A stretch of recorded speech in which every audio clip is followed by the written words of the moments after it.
This episode of Recording Studio Rockstars is brought to you by iZotope, Native Instruments, Atom Audio, Stealth Chairs, and SAE Institute Nashville. You're hearing my voice right now mixed through iZotope, RX, Ozone, and Neutron on Atom Audio monitors and headphones, all while sitting in a comfortable Stealth chair. Please check out our awesome sponsors using the links in the show notes below, and like and subscribe to our YouTube channel and leave us a comment. It's a great way for you to help support this show. Now get ready to rock.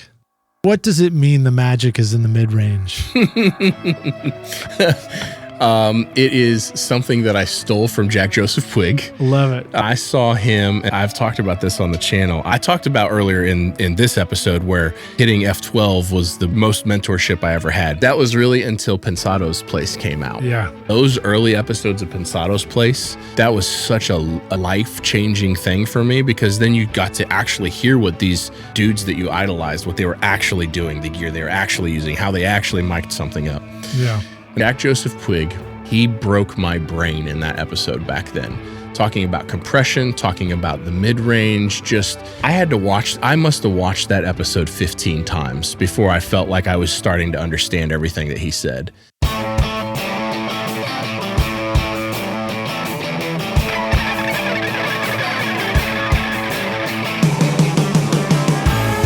Welcome to Recording Studio Rockstars. I'm Lid Shaw, and this is the podcast created to help you become a rock star of the recording studio.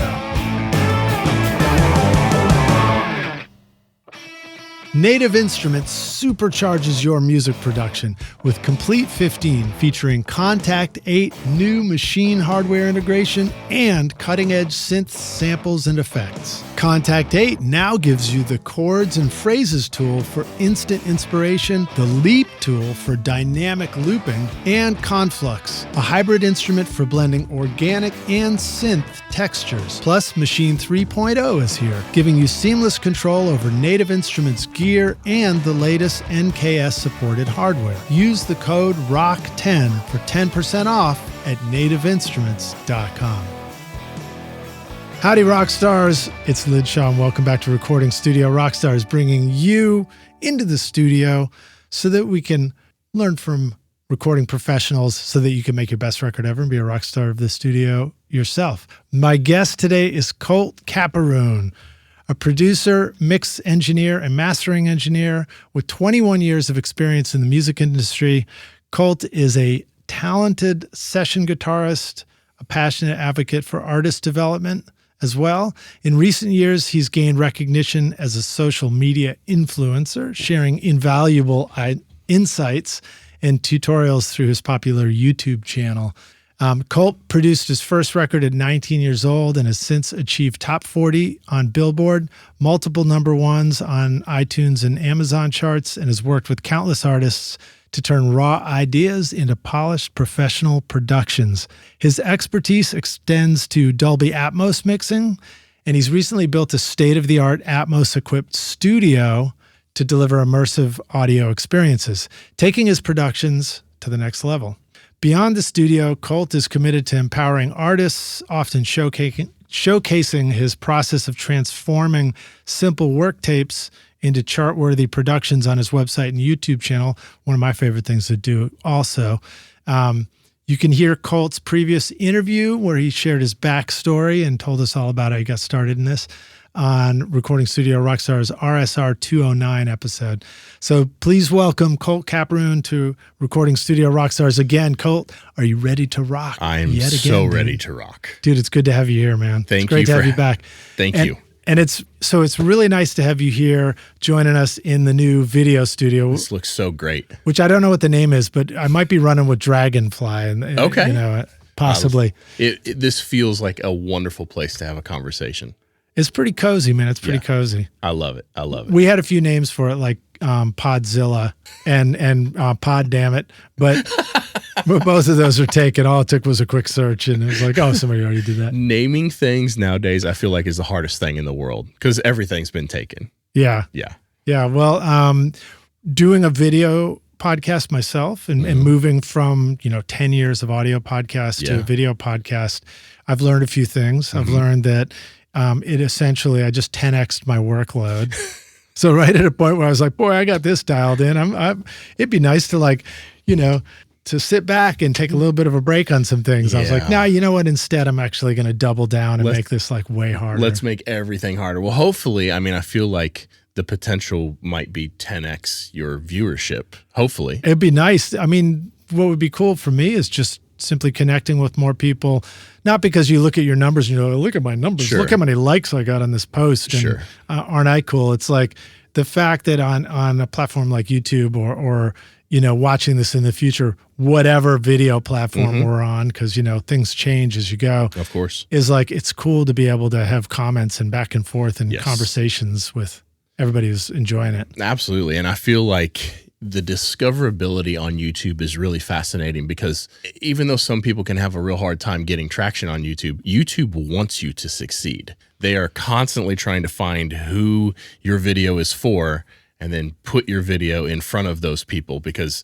that's how they make money. They want to keep people watching YouTube videos so they can see more ads is really what it is. Yeah, that makes sense. And it does make me wonder if having an audio podcast with long form content is a good way to go because of the simple fact that you're actually, enjoying it for a long period of time. Of course. Yeah. It's, I don't know how far into this you want to go, if at all. The main things that make a YouTube video work are the click-through rate, which is if it shows the thumbnail and title to 100 people, how many people click on it, and the view duration, what percentage of the video do people watch. And so podcasts are really interesting because people will put them on and listen to them in the background, which can give your videos, if it's an interesting conversation, a really long view duration, which then kicks it up in the YouTube algorithm. It's a whole new definition of view, isn't it? It is. There's so many different metrics. It's wild. So Rockstars, as I explained, I mean, Colt's got a fantastic YouTube channel as well. Thank you. When you were on the podcast, I think you had already started. I can't remember if we just did the one interview or did we just do the two? one? We just did the one, yeah. But for some reason, I was under the impression that was an introduction initially just on making music and making records. It was. And then you started a YouTube channel. And then I was like, look at this kid go, And it took off, man, because you really seem to understand a lot about how to put something like that together, but also whatever you were great at in making music and audio sound great in a recording or production, like you seem to get it quickly when it came to video, which is, I mean, I'm just going to say this, my show, but it's a bit of a mind fuck trying to figure out video stuff. It's a lot.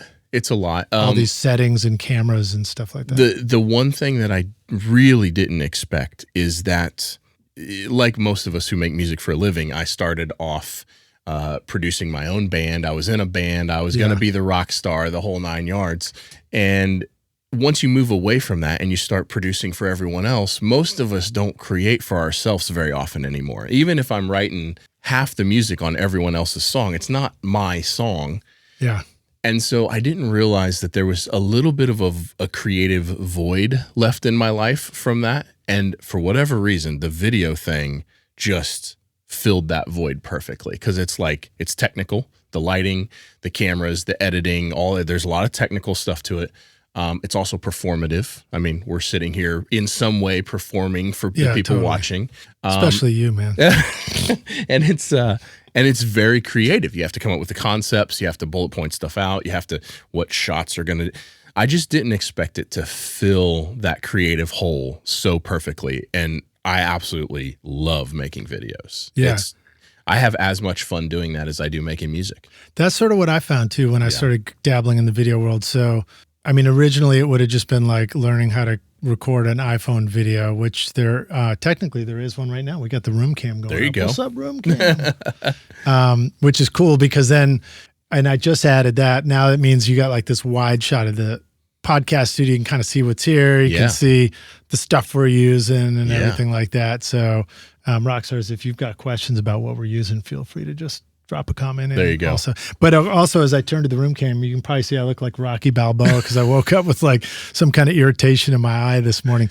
And that's like, great. I was joking with you too. That's a funny thing about video. You like, if you wake up and you've got like crazy bedhead, are you like, Do you cancel the interview now? Because on podcasts, you just went ahead. You just roll through it. No, there has been times where, well, right now is a perfect example. I'm doing the No Shave November thing, which is just. Oh, right. Are you usually clean on the sides? I'm totally clean. Yeah. And I was like, let's just try No Shave November. And then as soon as like day number 3, I was like, I need to film a video, and I'm already super, let's just roll with it. Oh, you're going to end up like me. Do you remember what I used to look like? Yeah.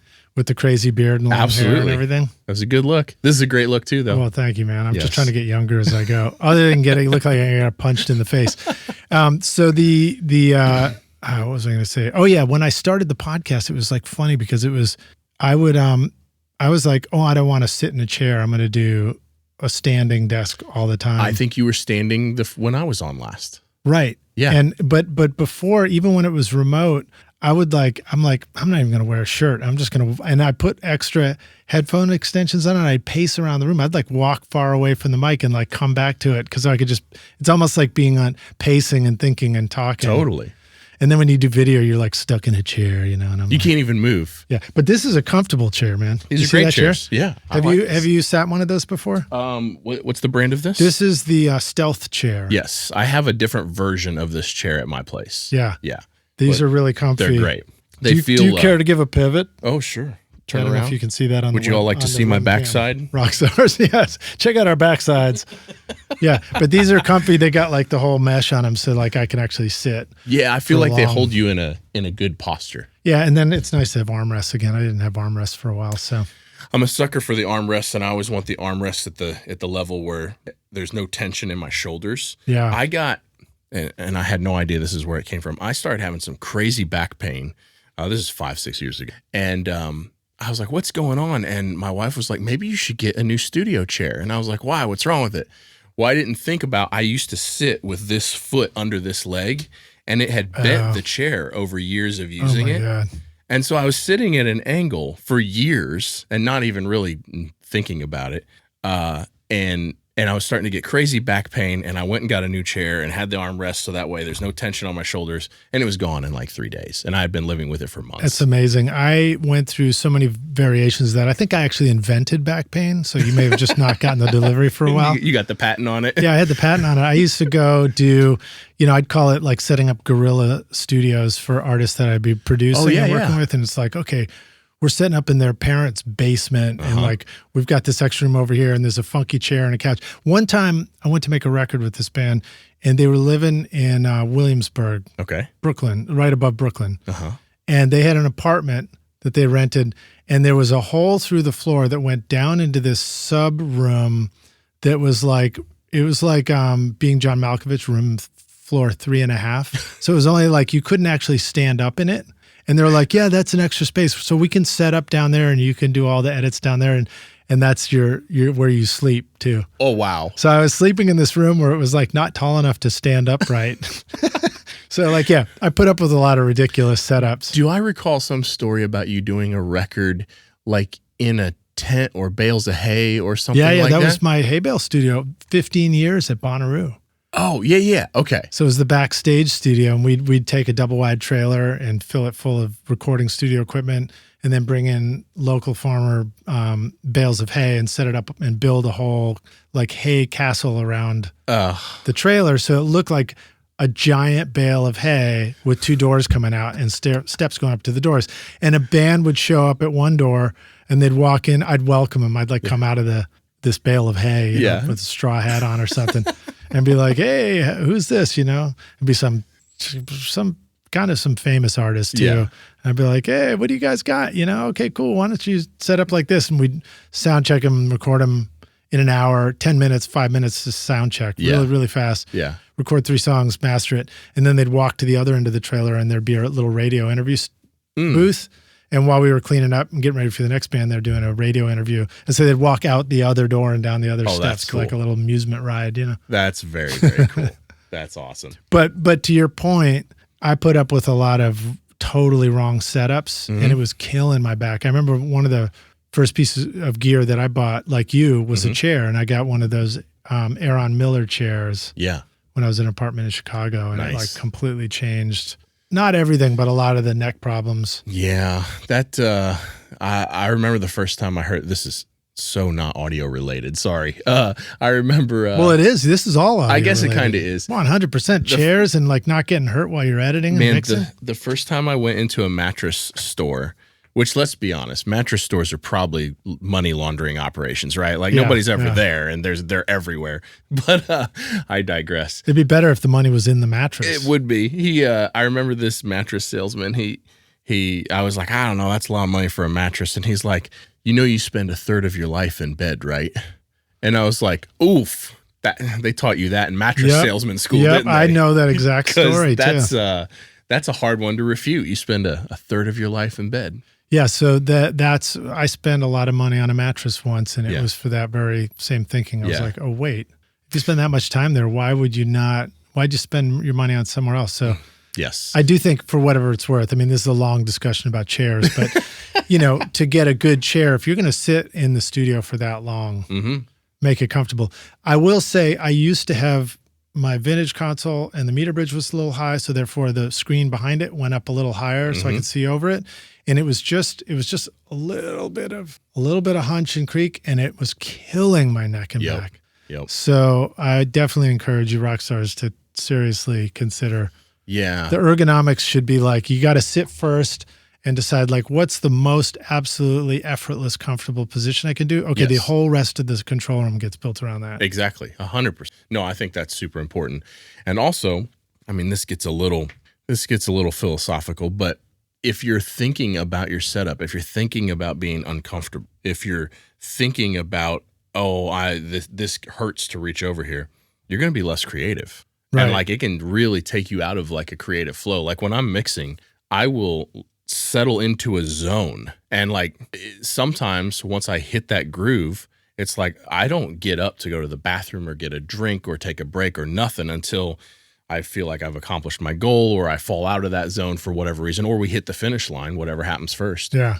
Because I'm a big believer in once you fall into a creative flow state, that's where the magic happens. Yeah. Like the everything that you can do to eliminate your environment taking you out of that state, I think. Do you ever do the Pomodoro technique for I don't know what that is. Studio mixing? So there's this sort of shows up in the entrepreneurial, like world as far as like sitting down and getting work done. And the Pomodoro is, imagine the old kitchen timers. It looks like a tomato, Pomodoro tomato. Yep. And you turn it up and it hit 20 minutes was like the time. And so the technique essentially says like, have a timer that you can use where you set a predetermined amount of time. And when you start the timer, everything's off. You're only working. And when it rings, you actually have to stop working. You get up and take your pre-prescribed break. So it's like doing what you described, but instead of like trying to stay focused until you just can't stand it anymore. Yeah. Then you which could be too long. It depends. Absolutely. And each individual is a little different. Of course. Some people have got different thresholds, but like by getting up out of the chair for 5 minutes, 10 minutes and taking the break and moving about, it's, good for our health and all that kind of stuff. I have over the last year or so been wearing an Apple Watch to get in to try to be healthier and try to keep a track on my heart rate and all that kind of stuff.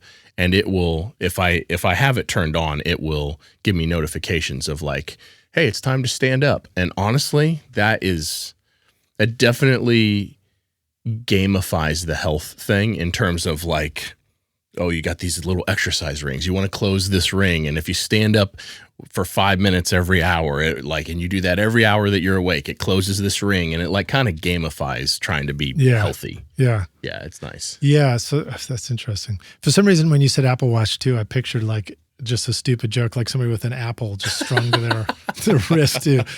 That's right. I don't have an Apple Watch, but I do eat a lot of apples, man. Apples are great.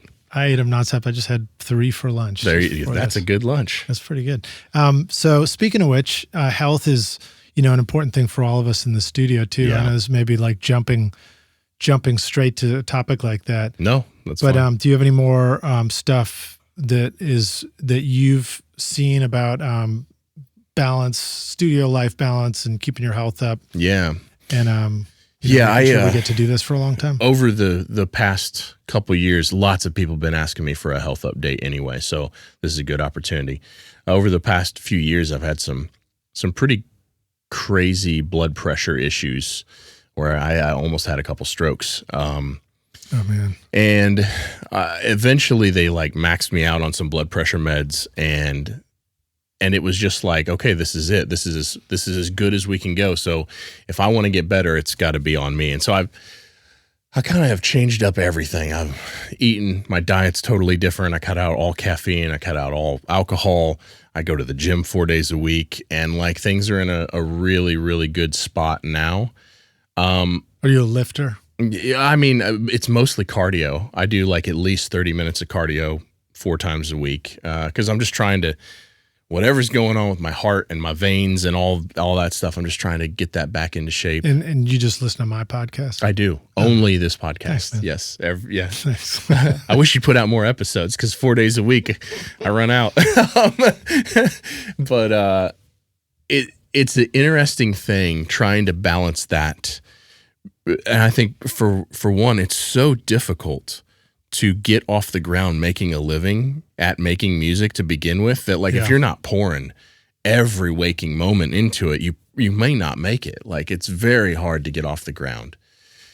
And it just I think that I was really terrible at like the exercise. I was really terrible at it taking time off for a long time.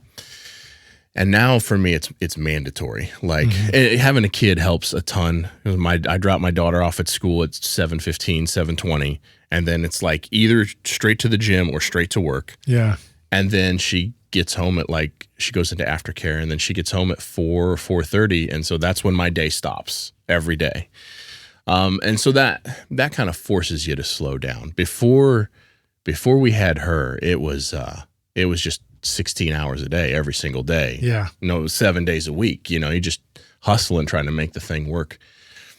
So that's a hard one. I don't really know if I had to start over in my career right now. I don't know how I would handle it. It's almost like I almost feel like I had to sacrifice my younger years to become successful in music, so that way I could have the luxury of slowing down and taking the time. There's something to be said for putting in the hard work ahead of time or now, early, for a bit of a reward later, for sure. Yeah, I'm 41 now, and I know it's not old. I'm like just entering my peak years in the music industry, but I don't know if I could do it again. At iZotope, mixing just got even smarter. Introducing the new iZotope Catalyst series, Plasma, Aurora, and Cascadia, designed to transform your sound with intelligent processing for dynamically precise saturation, reverb, and delay. Plus, Neutron now features 3 new modules and an upgraded AI-powered mix assistant to help you get killer mixes with ease. Use the secret code ROCK10 to get 10% off the Catalyst series, Neutron, RX, or any of iZotope's incredible plugins at iZotope.com. Well, I think it's one of the reasons why it's good to do kind of the crazy moves when you're young. We talked about this on the show recently, just the value of youthful ignorance. Oh, like if you knew enough, you maybe wouldn't do the things that you need to do. But when you kind of have a little bit of, precious cluelessness when you're younger, then you go crazy on I'm not going to work. I don't want to work. I mean, I do work a lot now. Yeah. When I get excited about certain aspects of it. Of course. But back then it was like work 7 days a week. Yeah. The only break was dinner, and that was just like 100%. And it was already like, that was too long. We need to get back to work. We need to go. Yeah, I feel like I have historically had this problem, and it didn't come from a cocky place, but I have always thought, well, if something needs to be done, so I can hire somebody to do that, and they're not any smarter than I am. So I'm just going to do everything. And that has followed through from construction projects to working on cars to, literally everything. And that is some of that youthful ignorance that I think was necessary. I wouldn't have got here if I didn't have some of that youthful ignorance and tore a whole 3-bed or 4-bedroom house down to the studs and learned how to remodel everything. Wow. Just I haven't done a full house remodel. I'll never do it again. Yeah, but I've done bits and pieces of various things like that. And I think, on a certain level, it's good to, kind of overdo it at first, because then you learn how everything works. So like for me right now, overdoing it is launching the video podcast where I'm like, okay, I'm going to test it 50 times and learn the cameras and the lighting and try a bunch of stuff and learn the app that I'm using. Riverside is this app we're using right now to record everything. And I'm also like trying to speed learn Reaper, because I think I may be editing video and podcasts in Reaper. Got it. Because Reaper will do audio and video tracks. Now, I've been saying it a lot on the show, Rockstars, so it's possible that by the time this comes out, I'll be like, oh yeah, I bailed on that already. But in the moment, Yeah. Because these will come out later. But deep diving and all that stuff with the idea that before I'm ready to ask for help on it too, I think I might want to know how it works so I know what I'm asking for. Yeah, 100%. I'm kind of back and forth on that right now. Is like, do I hire somebody? Do I not hire somebody? Like I've heard people say like, you don't need to hire more people. You need to do less stuff. And like, I'm like, well, that's an interesting point of view, but then there's a limit to how much you can do. Right. But then as soon as you start hiring people, everything turns into a machine that like, now you're responsible for people's payroll and like, pros and cons to both. So let's back up a little bit. So this whole idea of like, I suggested you start out with what's your comfort zone and you build the studio around you. You just built another studio, didn't you? Yes. Well, heavily modified my existing room, but yes. Yeah. So I can't remember that you had started this when we did our last interview, but you dove into Atmos. I think that, no, I definitely wasn't doing Atmos. I think my current house was under construction the last time I was here with you. It was like 5 years ago. Yeah, like 5 years ago. Yeah. No, the Atmos thing is, it has been such a wild journey, and the building of the room has been an insane journey because I did it all myself and filmed it all myself. The videos are up on the channel. Talk about 10xing the workload. Oh man. To talk about that a little bit, like the challenge of like, you're trying to do a thing, which is difficult. Like, any of us who are listening to this right now, we're thinking about like, I just want to make a great song and then produce it and record it. Sure. So like, imagine the difficulty of doing that and then thinking, okay, I'm simultaneously going to capture every moment on video and tell the whole story and tell make the whole that story. Its own thing. And be conscious. Yeah.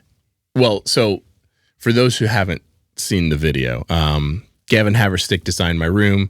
And I did everything myself. I'm apparently a glutton for punishment because it was 9 months of hell.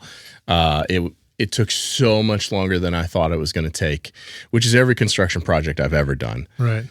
However, when I started this, the YouTube channel has been a serious thing for long enough now that I kind of look at everything I'm going to do through the lens of how is it going to be a video. Yeah. There's like two separate parts of my life. There's the music that I work on for my clients, the music I make, 100 plus songs a year get released. And that's my career. And then like the YouTube channel I look at as my hobby, even though I guess it's not really a hobby anymore. It can absolutely be a career. Yeah, absolutely. And so I'm always looking at everything through the lens of how do I turn this into an enticing video that will help someone watching it. Yeah. We can go on about this forever. So my first session on Pro Tools, this is how far back this goes. My first session on Pro Tools, I became a partner in this recording studio. I never worked in a DAW before. I'd only worked on little hard disk recorders. I get a band. You mean like the mini disc recorders? Oh no, like the HD24 kind of thing? Like, what was it? Like a Korg. I had a little Korg. Roland 1608. Yeah, that sort of stuff. Yeah. Yep. And I got this band, convinced this band to let me produce them. I'm just working in the studio for the first time. I didn't know what a patch bay was. I didn't know how to use Pro Tools. Like, I'm just clueless. And the band is loading in, and the engineer that works there, he's like, all right, well, F12's how you hit record. See ya. And walks out the door. And I'm like, oh, dear God. He's like, here, and so FU is how you hit record. Exactly. And so I only say that to say that's the level of mentorship that I had. That's the most mentorship I've ever had in my career. So you know what it's like to not know how to have any idea how to do anything. And I feel like my trajectory in my music career took significantly longer than it needed to because I didn't have any mentors. So when I first started the YouTube channel, my thought process was, how do I be the mentor that I wish that I would have had? And like, if someone goes and watches all 300 videos or whatever that's up there, you probably know everything you need to know to be a successful engineer or mixer or whatever you're trying to do. So that is kind of, I'm always looking at everything that I do, every change that I make to the studio, every piece of gear that I get, every whatever, in like through the lens of like, how do I position this in a way that will help someone watching it, either make a helpful purchase decision or help them with new mixing techniques or whatever. So then when it came time to redo the studio, when we were putting Atmos in, and there was some serious low-end issues in the room. And it was like, Atmos is such an intense installation process, and it's so much money that if I'm going to fix this room, it has to happen now. Like, I have to fix this before Atmos goes in. I'm never going to tear this Atmos rig back out. So I got in touch with Gavin Haverstick, and he designed the room. And then from there, it just became, I knew everything was going to be filmed. And I had filmed the building of the room originally, and it is hundreds and hundreds and hundreds of thousands of views. I think it'll hit 1 million here pretty soon. That's amazing. And that was the second video on the channel that kind of did anything. And so I was like, oh, this is a thing. And if I would have known that this was going to be a thing, I would have done a bunch of stuff different in that video. So here's my opportunity to make this video absolutely incredible. Now, talk a little bit about how you iterate if you're making something like a video like that. Do you just look at it and you're like, I screwed that up, I can just tell that it needs to do this? Do you go study analytics and metrics? Do you read comments and people just tell you? Yes, all of it. Yeah. At this point, you go hundreds of videos in. At this point, I kind of can bullet point a whole video out in my head and know exactly what I need to do. And I'm very interested in psychology, like how to hold people's attention. Yeah. And this actually started in music, because if you, I don't know what they are now, but if you looked up the Spotify skip rates from like 2018, it was like 25% of people skipped in the first 5 seconds, and like 35% of people skipped the song in the first 10 seconds, and like 45% skipped in the first minute. And so for 6 or 7 years now, I've been focused on like, how do we hold people's attention? But that was always in music, and now it's just the exact same thing on video. Maybe all those people were just people with home studios like me, who I'm always like flipping through. I'm like, what does that sound like? Ooh, that's what that sounds like. What does the next one sound like? Totally. Ooh, that sounds like that. Totally. Yeah. So it's like sonic snapshots. 100%. I'm terrible about it. But I'm fascinated with the psychology of how to grab people and how to hold their attention. And so now that you just do that 300 times on video, and you start learning like what keeps people and what doesn't, what titles and that's thumbnails. Where a metric comes in, where you can actually see like, oh, people are watching and then they stop watching here. 100%. Yeah, you can see stuff like that. You can see a click-through rate. So like I know exactly if I post a video and 100 people are shown the title and thumbnail, what percentage of those people click on it. And the higher that number is, the more views the more successful the video is going to ultimately be. But then you also, like we were talking about before, then you also have to keep their attention for a big percentage of the video. So then that comes into like, how do you talk? How do you present? How do you lead someone with questions? And like, here's a question that I had, I'm going to answer this question. So on that video, the question was, is it worth it to go all in on acoustic treatment, to hire a professional studio designer, to spend what ended up being 9 or 10 months of my life doing this? Yeah. Is that end result worth all of that effort? And then the video is just documenting how incredibly difficult it was to build this whole thing. Yeah. Especially when you're not really a carpenter, And you maybe had an unusual space too, isn't it? It's sort of in the apex of a house. It's a bonus room above a garage. We built the house around the studio. So even though it's above a garage, There's big beams in the ceiling of the garage, and the floor is like 5 layers thick of different materials. Right, so it's a sturdy studio. Yeah, it's very purpose built, but it is a second floor bonus Did you consider building the whole thing on a piece of plywood? Be a lot cheaper. You know what was funny? We sent when we decided on this layout for the house, and I told the builders what I wanted to do for the floor. First of all, they thought I was crazy because they were just house builders. Yeah. They don't build studios. Yeah. And so then they ran the numbers and they said, well, just the floor alone that you want is 6,000 additional pounds. So now we got to get into structural side and figure out what beams we got to. It was like a whole thing.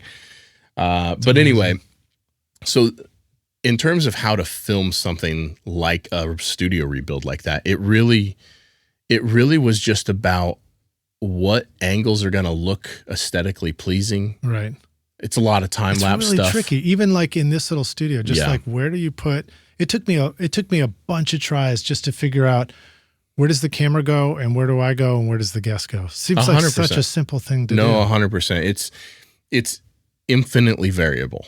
There's just, you could change it forever. And then you get into the color grading and how zoomed in are you? So like there's certain things that I'm doing in the construction process where I want a super tight close up of how I'm tucking the fabric. Yeah. Or I want a super wide, long time lapse of me building the soffit or like. Well, that didn't slow down the build process at all for you. No, did it probably doubled it, honestly. It probably took twice as long. Yeah. And then when I got to the end, I had been filming for 9 months. I had hundreds of hours of footage, hundreds of hours to sift through. Yeah. And so then I'm like, how do I even process this into a video and especially a video that's going to hold people's attention through this whole thing? Yeah. So I turned. And some of it's got talking on it. Yep. But not all of it, right? But not all of it. No, just only when I'm explaining something or when there's a shift or when I was struggling with motivation or like whatever.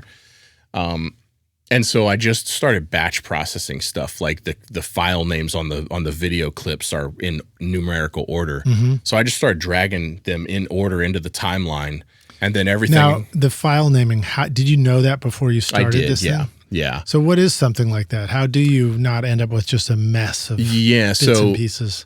On my camera, I run I don't know how. I'm happy to go into this however far you want.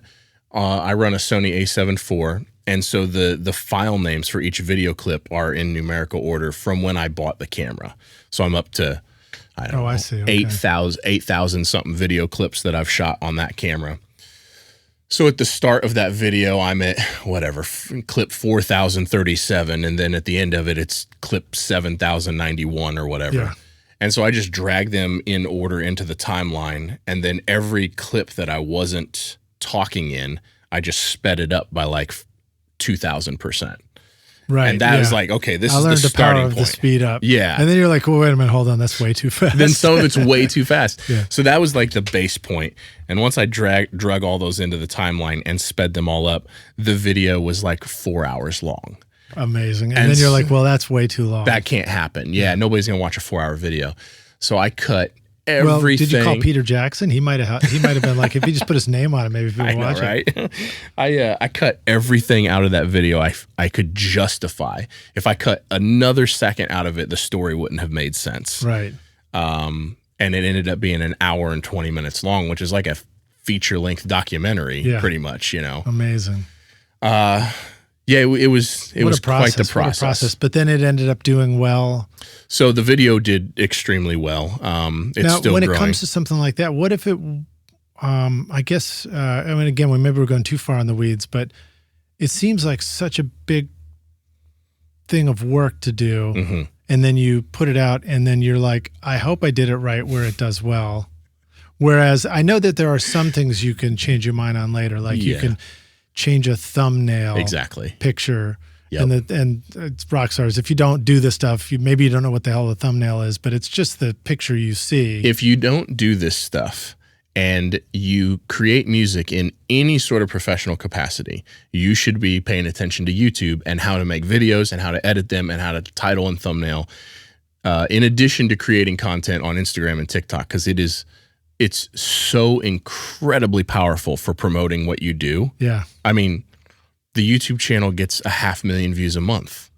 And like you couldn't possibly pay to put yourself in front of that many people every month. It would cost $10,000 a month to promote something like that. Yeah. So it's always a funny conundrum too, like, or a funny balance of when I started the podcast and then I did this and I had the studio going, which I still make records with clients like you do. People would always ask me like, oh, did you start the podcast so you could get more clients? And I'm like, no. I actually think no. I was like, no, I just wanted it to be its own business, and another thing. And I mean, a great deal of it is hobby until you figure that stuff out. Of course. But it's doing what we love doing. Yes. But it just always seemed a little funny to me. It's like, it'd be like, imagine going in other careers where like you go and get a job as a doctor, but you then go get like you start up a whole nother business as a hospital just so that you can give yourself work as the doctor. I don't know. Maybe that's it's funny to hear you say that, because I assumed that the channel would get me a ton of work, more work than I could possibly handle as it started taking off. And I didn't do it for that reason, but that's kind of what I assumed would happen. Yeah. And as it started taking off, I realized that no, the people that watch it are people that do exactly what I do. They're not the people that hire me. They're the people that want to be where I am. Right. So you didn't necessarily know that at the start. No, not at all. That's awesome. No, in the very, very start of the channel was I put a lot of effort, which we probably talked about on the last episode. I put a lot of effort into growing my Instagram once we got here. And it was really just about like, I needed every artist in this town to know who I was. And if 10,000 people know who I am and what I do, the percentage of those that decide to hire me will be enough to pay my bills. Like, that was my thought process. And where was I going with this? And especially in Nashville. So Rockstars Nashville, of course, is a place where it's a very vibrant professional music scene and community. So there's a real attitude of like, okay, if you need to get going, you need to network like crazy and meet people, and people need to know who you are, and all the incoming songwriters and artists and bands need to know who you are as a producer so that you can then have the work. And so that kind of thinking, which I think really you should do here. that. I think you should do that in every city. If you live in Boise, Idaho, and you have a studio, every band and artist in Boise, Idaho should know who you are and that you have a studio, and a percentage of them are going to hire you. And like that, I think that's just a good strategy no matter where you are. But so I spent a lot of time growing the Instagram back then, and I would get these same like 10 questions from artists constantly in terms of like, how do I get a manager? How much should I charge for shows? How do I choose a producer? How, just the exact same questions. And I was getting them often enough that I started feeling bad that I couldn't dedicate the time to answering these questions for these artists as much as I wanted to. And so I thought, well, what if I just start doing podcast episodes? And I threw my iPhone up, and I had an SM7 going into Pro Tools, and all those videos are still up on the channel. The earliest videos on the channel, a lot of them are just iPhone and SM7. iPhone SM7 and 45 minutes of everything I think about how to get a manager. What do you like about an SM7 too? The rejection. I like that if I get this far away from an SM7, you can't hear it. Okay, cool. All right, that's good to know. Right. And also, I think they're designed to sound good when you eat the mic. So that it's like when I've gone to a radio station, they're like, just eat the mic. Yeah, put your lips on it. You just, so therefore, nobody's wondering how far should I be on the mic and stuff like that. But so I filmed those episodes, so that way when an artist would ask me those questions, I could reply with a link. Here's everything that I think about this particular topic. And it was just a metric to help artists. And then in doing that, the time code on the iPhones back then, the audio and the video would be 3 or 4 seconds off from each other at the end of a 45-minute clip. Oh, right, because you're recording in one place and filming on another. Exactly. Yeah, boy, that stuff would drive me bananas. I'd do like a multicam capture of something in the studio to try and make a video. Yep. And then you're like, why the hell doesn't this line up? So I started like having to cut seconds out of it to make it line up throughout the episode. And I've always been interested in photography, but only to the extent of like, I just always bought the newest iPhone to have the best camera, and I'm like, well, if I'm going to keep doing this, I'm going to buy a real camera. So then I didn't even know what YouTube was really. Like, YouTube to me was if I needed to put a new faucet in my sink, I could just YouTube how to do that real quick. Or like some people, sorry, go ahead. Well, I was going to say, I remember early learning about value of YouTube, and it was like, what do you mean you can go watch a woodworking how-to tutorial? Exactly. So in my mind, that's what YouTube was. And like, I knew Logan Paul existed. I knew there were YouTubers, but I didn't really even know what that meant. I didn't watch any YouTube. And so in the search for what camera I should buy, I started finding these YouTubers like Casey Neistat and Peter McKinnon and like and I was like, oh my God, this is like the coolest thing I've ever seen. And like 100 million other people that started YouTube channels, I was like, what if I just did Peter McKinnon in a recording studio? And so I just ripped off everything that he did for the first bunch of videos. I remember learning about him too. Yep. And he was sort of like very filmmaker oriented, right? Yeah. But he's where I learned about lighting. You were asking me about that earlier. Like, how did I learn like what to do with lighting? It was all from Peter and Maddie Hapoya on YouTube. Dreaming of a career in audio or the entertainment business? SAE Institute Nashville, in the heart of Music Row, offers hands-on programs where you'll learn on professional-grade gear with industry pros, learning through real projects, not just lectures. Explore studio production, live sound, audio for film, and a whole lot more. Or take the entertainment business program to learn about contracts, promotion, and more. With diploma, associate, and bachelor's programs, there's a path for you. Book a tour today at nashville.sae.edu or call 615-244-5848. Well, you know, and it's funny because I spend a lot of time. YouTube, I'd watch it a lot. Yeah. Now it's the only thing I watch. And there's a part of me that like is if I want to relax and I want to turn something on, I'm like, I might go for a movie or TV show, and then I'm like, I'm already bored trying to find one to start. And then there's the other part. It's like, all right, I really just want to watch something for the next 5-10 minutes or something. Go back to whatever I'm interested in doing, like building my video studio. And then YouTube is like the place to go for that. Yeah, unless me and the wife are watching a show together, I only consume YouTube now. I don't even watch TV shows. Well, you kind of have to do your research now too. Yeah, but funny enough, I watch zero audio related content on YouTube. I listen to podcasts, listen to your podcast. Thank you very much. I listen to some audio podcasts or have throughout the years, but and this is nothing against any of the music studio related YouTube channels. I make music all day, every day, and then I make videos about making music the rest of the time. Yeah. And so it's not, my YouTube feed is like sports cars or watches or like just a bunch of different random interests that I'm into, you know. Yeah. I've been obsessed with blacksmithing lately, like watching these guys. Right, we got the black hat and the black shirt there. Watching these guys forge together metals that you shouldn't be forged together. And like, it's just, yeah, I could talk about have that you forever. ever done this where you are making your own videos and then you watch other channels that are in totally different genres and you start thinking like, oh, you're like start noticing they do it very different and you're like, oh, I should do that. And then you're not sure if, and then like maybe that's a good choice. Yeah. To borrow and bring over this other style of doing things, or maybe it's completely the wrong for fit. me, I get inspiration from the concepts. If someone makes a particular video about this camera model or a particular video about this knife that they made or a particular video about this sports car and how it drives, I oftentimes will be like, that's a great way to present an idea, and I can do that same thing for this compressor. Yeah. Yeah. Well, so examples for me would be watching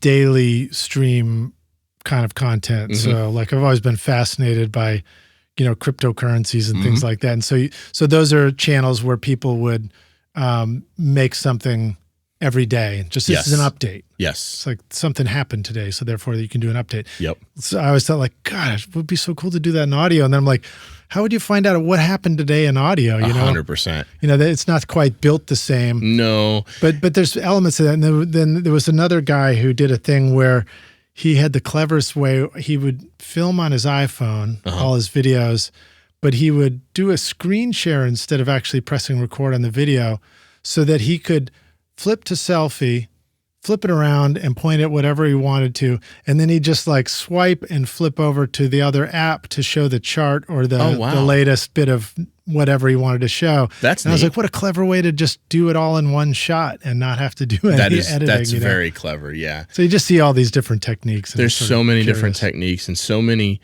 It's also been really interesting to watch the style of what works on YouTube evolve over the years. And like, we keep going back and forth between everything needs to be these tiny bite-sized videos, and now people like really long-form stuff, and then now maybe they want 15-minute videos, and then now they want hour-long videos. So we become like fashion. It's literally like fashion, except it moves way faster than fashion ever could.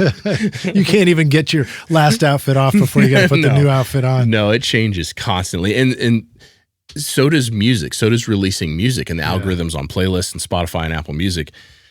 And so personally, I've just kind of settled, and what I always tell my artists to do, I've just kind of settled on, can we swear on this podcast? I've already sworn like 3 or 4 times. Fuck yeah. Just do good shit. Just make good videos, make good music, just do good shit. Yeah. And if you just do that over and over and over, and you are even slightly good at promoting it or getting it in front of people, it'll work. Just good shit resonates with people. Yeah. Well, I mean, doing an audio podcast now for 10 years, it's keeps growing, and it's been wonderful to see. And by the time this episode's out, we've already crossed 3 million downloads. Oh, that's awesome. It's like 500. I think this morning was my 500th episode interview. Wow. So this will be 501, I think, unless I screw up how these are lined up later, which is always possible. And so it's fun to like see all that and connect with people. Yes. And maybe you see this in making videos, like doing my podcast, where I'll run into somebody and they're like, oh man, I love it. I listen to it all the time. And I've listened to every one, or I've just caught up. Yes. Caught up. When I discovered podcasts, I listened to this guy named Pat Flynn. Okay. And I remember discovering, I was like, this is killer. I want to learn all about this. And I went all the way back to the beginning of the first one we ever did. And I listened to every single episode. Yep. And it was like 70 at the time. Yeah. But I'm like, when I meet somebody and they're telling me they've listened to 500 episodes of this podcast, that's over 1,000 hours. That's wild. That's so wild. Of audio recording. Yeah. Like that's intense. So it's interesting to watch. It's interesting to see people's, you probably experienced it when we were at NAMM. It's almost 2 years ago we saw each other at NAMM already. I think it might have been, Audioscape booth. Audioscape booth. The quantity of people that came up and were like, I'm full-time in music because of your videos. And that's I'm just amazing. Like, it almost brought me to tears a couple times, because it's like you do all this stuff. You make this podcast. You put all this time into these lights and these cameras and all this stuff. And then you just put it out into the ether. And you get some comments and you get some feedback. And sometimes those are good and sometimes those aren't good. But you never get the person looking you in the eye right in front of you saying, you've made my life better. Like that's intense. Well, you have an advantage. So if you go to an event and somebody spots you a little ways over, they recognize your face for sure from video. Yes. As a podcaster, as an audio podcaster, nobody's necessarily going to recognize me. But I've been on an escalator at NAMM where I was talking to somebody I was with, and the person in front of me turns around. He's like, dude, I love your podcast. That's awesome. You have a distinct voice. I was like, wow, man. Yeah. No, that's awesome. That is so awesome. That helps. So one of the things that I wanted to bring up too was unexpected for me, which maybe you would find too. And in a lot of, you've filmed the building of your studio. I believe you went to Sweetwater and saw Atmos for the first time and came back and with Mind Blown with the exploded brain. Oh, it was dragging along behind you and then built yours. It broke me. Yeah. But it's like this idea of going into creating this stuff, just like when you started yours, you start out making an audio podcast or a video podcast thinking you're going to share what you already know. You know what? It's like being an intern. You walk into a studio and you think, I really want them to know how much I know. And then what happens is all you do is learn. All the time. So I've learned so much from all these interviews and from all the people I've had on the show. I kind of want to start doing some interviews on my channel for that very reason. It hit me the other day. Someone told me, we were talking about Serban, the mixer. Yeah. How do you say his last name? Serban. Yeah, I think it's Serban. Yeah. Okay. Yeah. We just, one of the companies I work with is Make Believe Audio that put out my MBSI plugin, which I don't know if I've gotten you a copy. I haven't. Or if you've heard I'd it, love to check it out. Yeah. I would love to. I'd love for you to hear it. Yeah. But another plugin they do is called Mixhead. And oh, yeah. I have heard of that one. Yeah. And Serban's preset on there is like the one to use. I think it's literally called the one. Well, I think Serban might be the most successful mix engineer in history in terms of working on the quantity of super big hits. And I don't even remember who I was talking to the other day. And I was like, man, I'd love to have a conversation with him because he doesn't really do interviews. Like there's like nothing out there on the guy. Yeah. And they were like, well, you should try because you could probably get Serban. And it just hit me all of a sudden. I'm like, I'm in the most unique position to have a YouTube channel that's maybe just popular enough to get to have conversations with my heroes. Yeah. Why am I not doing that? Yeah. Like Rick Beato. I mean, I think he's crushing it. Yeah. But when he started, he was posting videos of his son having perfect pitch. 100%. Now, of course, he came into this whole YouTube world with like a long history of great production. He's an incredibly talented, knowledgeable person. Yeah. Yeah. And so I remember those first videos coming out that he was making where he's demonstrating, he's teaching. Yes. It's kind of the same story we just said. It is. He's teaching how to do stuff, how to get a compression on a snare. And then you're like, how the hell did you get that Nirvana track that you're using as the example or whatever it was, you know? Yeah. And then more recently, I feel like I see a lot of great interviews. He's crushing the interviews lately. Yeah, and so he's very good at it. He's very good at it. That has kind of just recently struck me. I'm like, I need to start doing that. I'm not trying to do interviews only at all, but like, why would I not take advantage of this and learn from my heroes? And if it gets filmed and it helps other people, awesome. But like selfishly, I want to talk to Chris Lord-Alge and ask him how he got that snare drum on that one Hailstorm record. You know what I mean? Like, do it. Do it. You probably make it look good in the process. Oh, maybe. I don't know. We'll see. So let's see. Talk about learning about Atmos and then setting that up. Absolutely. Because I know that's a big deal for you right now. It is. Well, so like you said, the first time I heard it was in Sweetwater, Studio B, and it's probably been over 3 years ago now. And I remember it's an unbelievable room. If you have the opportunity to go to Sweetwater and go listen in Studio B, you can book a listening and like you should do it. It's $150,000 worth of speakers in this 360-degree environment, and it felt like hearing music for the first time. Yeah. After at that point, 18 years of making records. I was just like, oh, it melted my brain. It broke me. And I remember leaving and being like, how am I supposed to go back to stereo? And I know not everyone has that exact same, that same reaction. But for me, it literally broke me. And I was like, I can't go back now. This is the future. And for a whole bunch of business reasons, which I'm happy to get into, I'm like, this is the future. And so literally went back home, and about 2 months later, my first client ended up, not my very first client, but the first time that this happened to me, a client ended up hiring someone else to mix because they needed an Atmos version. And so then it became, not only am I obsessed with this as a format, but I'm actually losing money now. Mm-hmm. So that was literally the moment that I was like, okay, I have to get an Atmos rig. I don't know what that looks like. I don't know anything about putting it in. I don't know how to tune it. I don't know what gear. I don't know.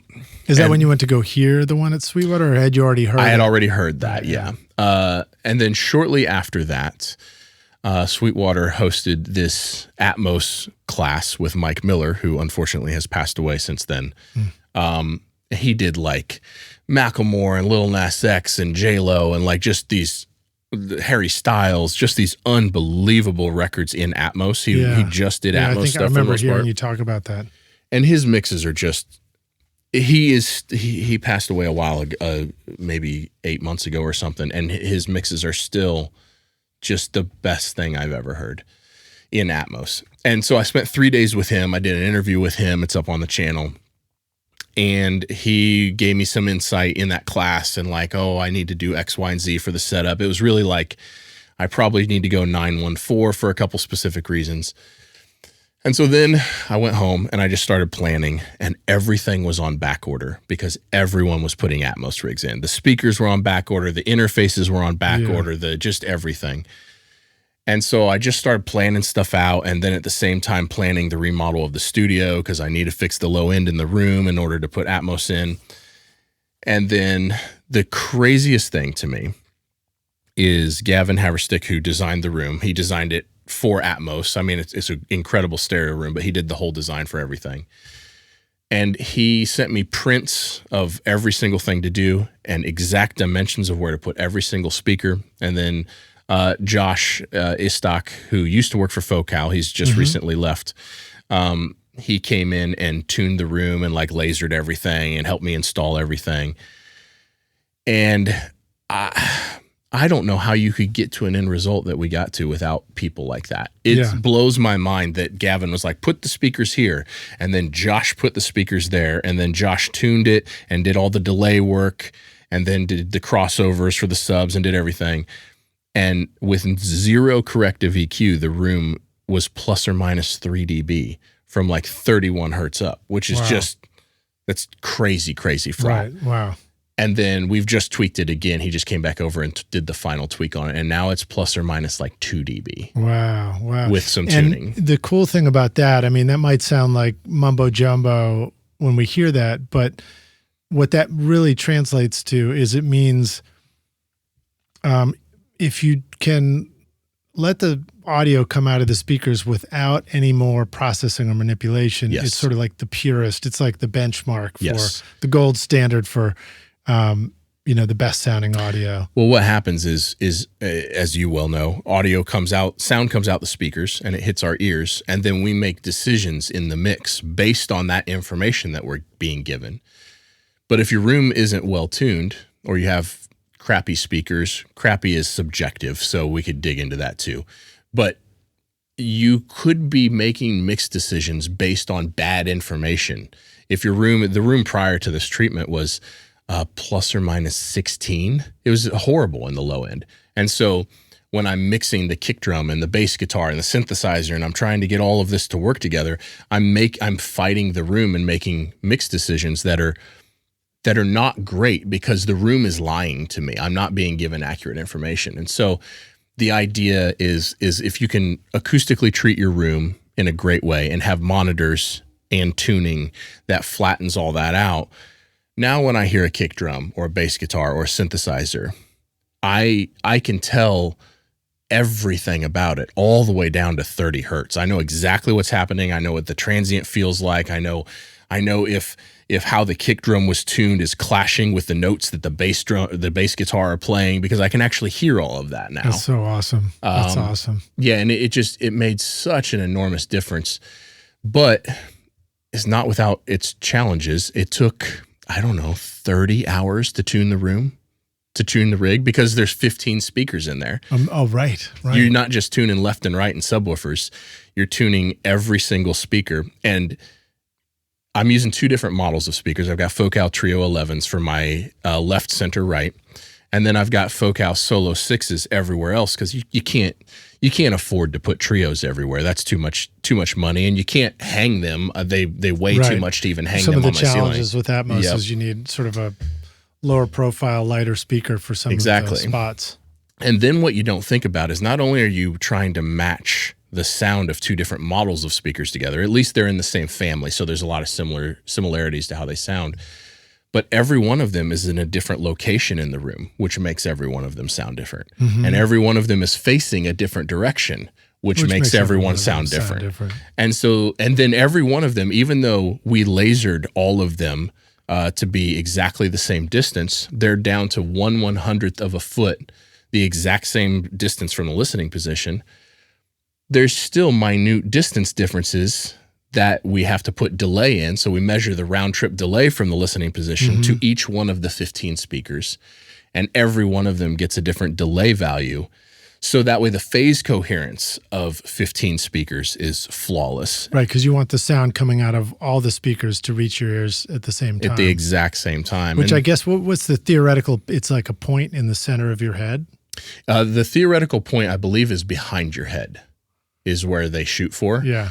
And what that does, for those that don't know, is, if you've got my right side speaker and my right rear speaker, and I want to pan a sound somewhere in between those, there's a phantom center in between those two speakers, just like there is in between your left and right. When you put a kick and a snare and a vocal up the center in your stereo mix, there's no speaker there, but it's coming from right there. Yeah.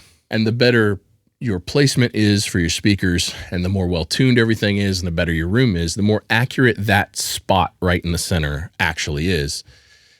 But now you have those that's called a phantom center. And now you have those phantom centers everywhere. There's a phantom center between the right side and the right rear, but there's also a phantom center between the right side and the right top rear and the right top front. And those need to be lined up just right too. And all of these phantom centers have to be perfectly lined up. And so it's not something I'm convinced you could do very well yourself without bringing someone in to tune it.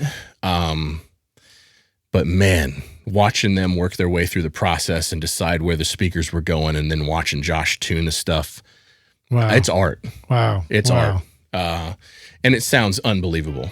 Rock your music production with the updated Complete 15 bundle from Native Instruments, featuring Contact 8 and expanded hardware integration. Whether you're crafting cinematic scores, EDM bangers, or experimental soundscapes, Complete 15 gives you industry-leading synths, sampled instruments, and creative effects to bring your ideas to life. Contact 8 introduces powerful new tools like chords and phrases for instant inspiration, the Leap tool for dynamic looping, and Conflux, a hybrid instrument blending organic and synth textures in real time. And with Machine 3 now available, you'll enjoy even tighter integration with Machine Plus and the latest NKS-supported hardware from brands like Akai, Korg, and Novation. Plus, Complete 15 features revamped Massive X, Guitar Rig 7 Pro, and Isotope 11, helping you shape, mix, and master with ease. Use the code ROCK10 for 10% off at nativeinstruments.com.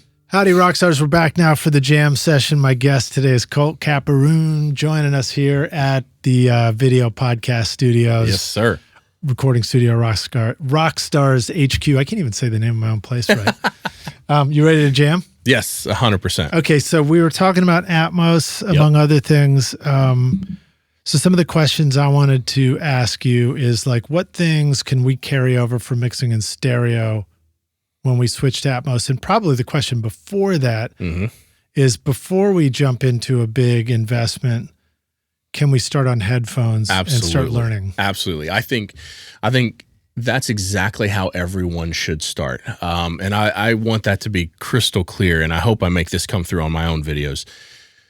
I don't think people should just go out and drop a bunch of money on Atmos. I don't think people should feel like they have to. I don't want people to feel like they're being forced into it. I don't want people to feel like the industry is passing them by if they don't do it.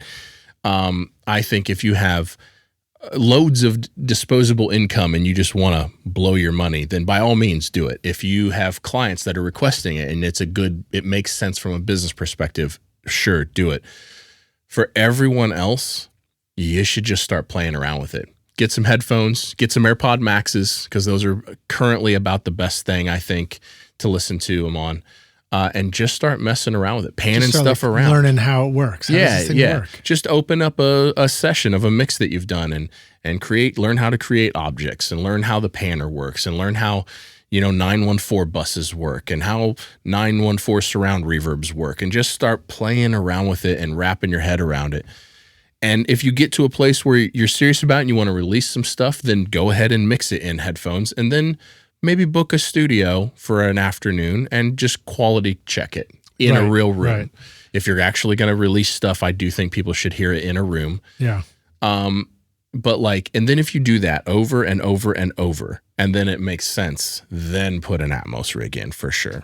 As far as the things that are similar, The thing that comes to the mind first is the quality of your edits, because there is nothing to hide behind. Every click and every pop and every edit, and like if you don't crossfade something, you've got that acoustic guitar track and like, oh, that edit, you can't even hear it. It's behind a snare drum. Well, when you put it over here, it's no longer behind the snare drum. It is glaringly obvious. So just making sure the tracks are like ultra polished and ultra cleaned up are I think is really important. That's cool to hear. That's the first time I've heard anybody bring up the reveal of the details in the edit in each sound. Now it's by itself now in speakers. There's pros and cons to that. On the pro side of it, I always say that, and I always felt this way for the last 2 decades making records, I'd take my $5,000 Gibson acoustic and I'd mic it up with a bunch of crazy Neumanns through 1073s, and it's a $15,000 recording chain, and it sounds absolutely amazing. And then when I mix the song, I have to hack it and carve it so it doesn't step on the vocal or the piano or everything else, and now it becomes a shaker that lives over here, and that's all that acoustic guitar is. But now in Atmos, we don't have to do that. I just put it over here, and it sounds like a $15,000 recording chain because it lives over here by itself. And that it's making music without compromises, and that is my favorite thing about it. That's amazing. So that is partly because it's the only sound coming out of that speaker, so it's not competing for space out of the speaker cone. Really, exactly. And then I imagine there might still be changes or artistic decisions you might make to sculpting it a little, if just production wise it's 100%, not what you want in there. But the other thing that's interesting too is it means that if it doesn't need the surgical EQ to fit when it's off in a separate, as an object over here, or in a separate speaker bed, I guess it would be. Yeah, just in a different location.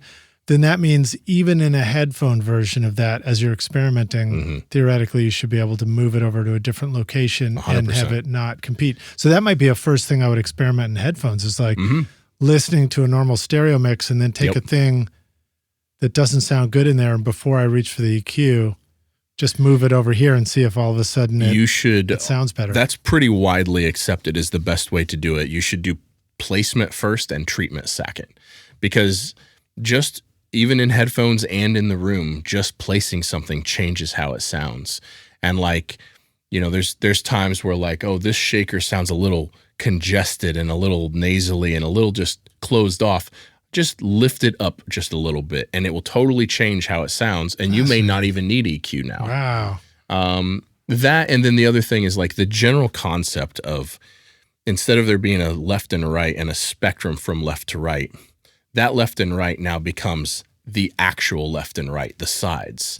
And so the spectrum is now this. It's a big U shape that wraps around you. Yeah. So Rockstars, if you're listening to this, he's like, hands all the way on the sides for left and right. Yes. And then imagine a big semicircle arc in front of you all the way to the front center. The spectrum is truly, when you have headphones on the left and right side of your head in a giant U shape around the front of your face. Yeah. Isn't there also an element of it that's like near, medium, far, and far, or does that have to do with the room tuning? No. So when you're deciding on objects, you can have the objects have different distances in terms of off, near, mid, or far. I personally use near on just about everything, except for I've kind of landed on drums and electric guitars and the lead vocal, turning that off, because I can then I feel like I can place it with just a little bit more accuracy in the depth domain. But yeah, there's no right or wrong with this. And what's wild is we're kind of in the wild west of like back in the day when the Beatles put the drums on the left and the bass guitar on the right because stereo was new. Right. That's where we are right now in Atmos. There's there's not really standards. No one really knows what the best way to do it is just yet. And it's really fascinating to watch how different people are handling different things. Well, and standards change, and technology changes and evolves what's possible too. I mean, I just had David Glasser on, and we were from Airshow Mastering, and we were talking about he's remastered all the Grateful Dead catalog, or at least all the albums. Yeah. And so one of them was an example of it was probably like a Cooper Time Cube or some weird phasey stereo effect on a vocal, and other details like that I think may have been a certain certain understanding of, what did you call it? You said the I forgot the term you used, but like, pre-established methods of stereo that applied at the time. But then with the future technology and the remastering capability, all of a sudden it probably leaps out of the speakers even wider in stereo because it's possible now. Absolutely. So in those respects, I can see how it's like what you're saying. It makes sense. It's like things are sort of extreme in the beginning as everybody's experimenting and figuring out what Atmos could be. Yep.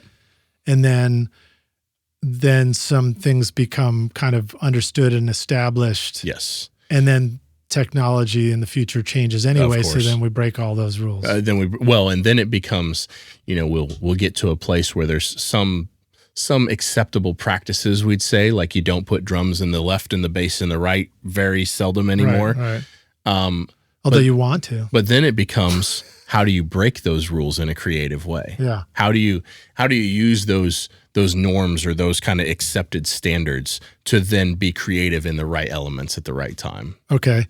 Awesome. Now this one is a question that I wrote down, if I can find my cursor here, from one of your stereo tracks. Okay. So Rockstars, we have Colt's playlist in the show notes, as we always do. Thank you. And so you can click through and go listen to all this great work that he's doing. Although I don't believe we have an Atmos playlist from you yet. So if you got one, maybe you can get it to me later and we'll put it in there. I do. Yeah, there's only, because you know how long it takes for songs to get released from right, and when you complete them. You just built it, so it's yeah. So there's 3 or 4 of them up right now, but there's new ones coming out like every week or 2. So. Okay, awesome.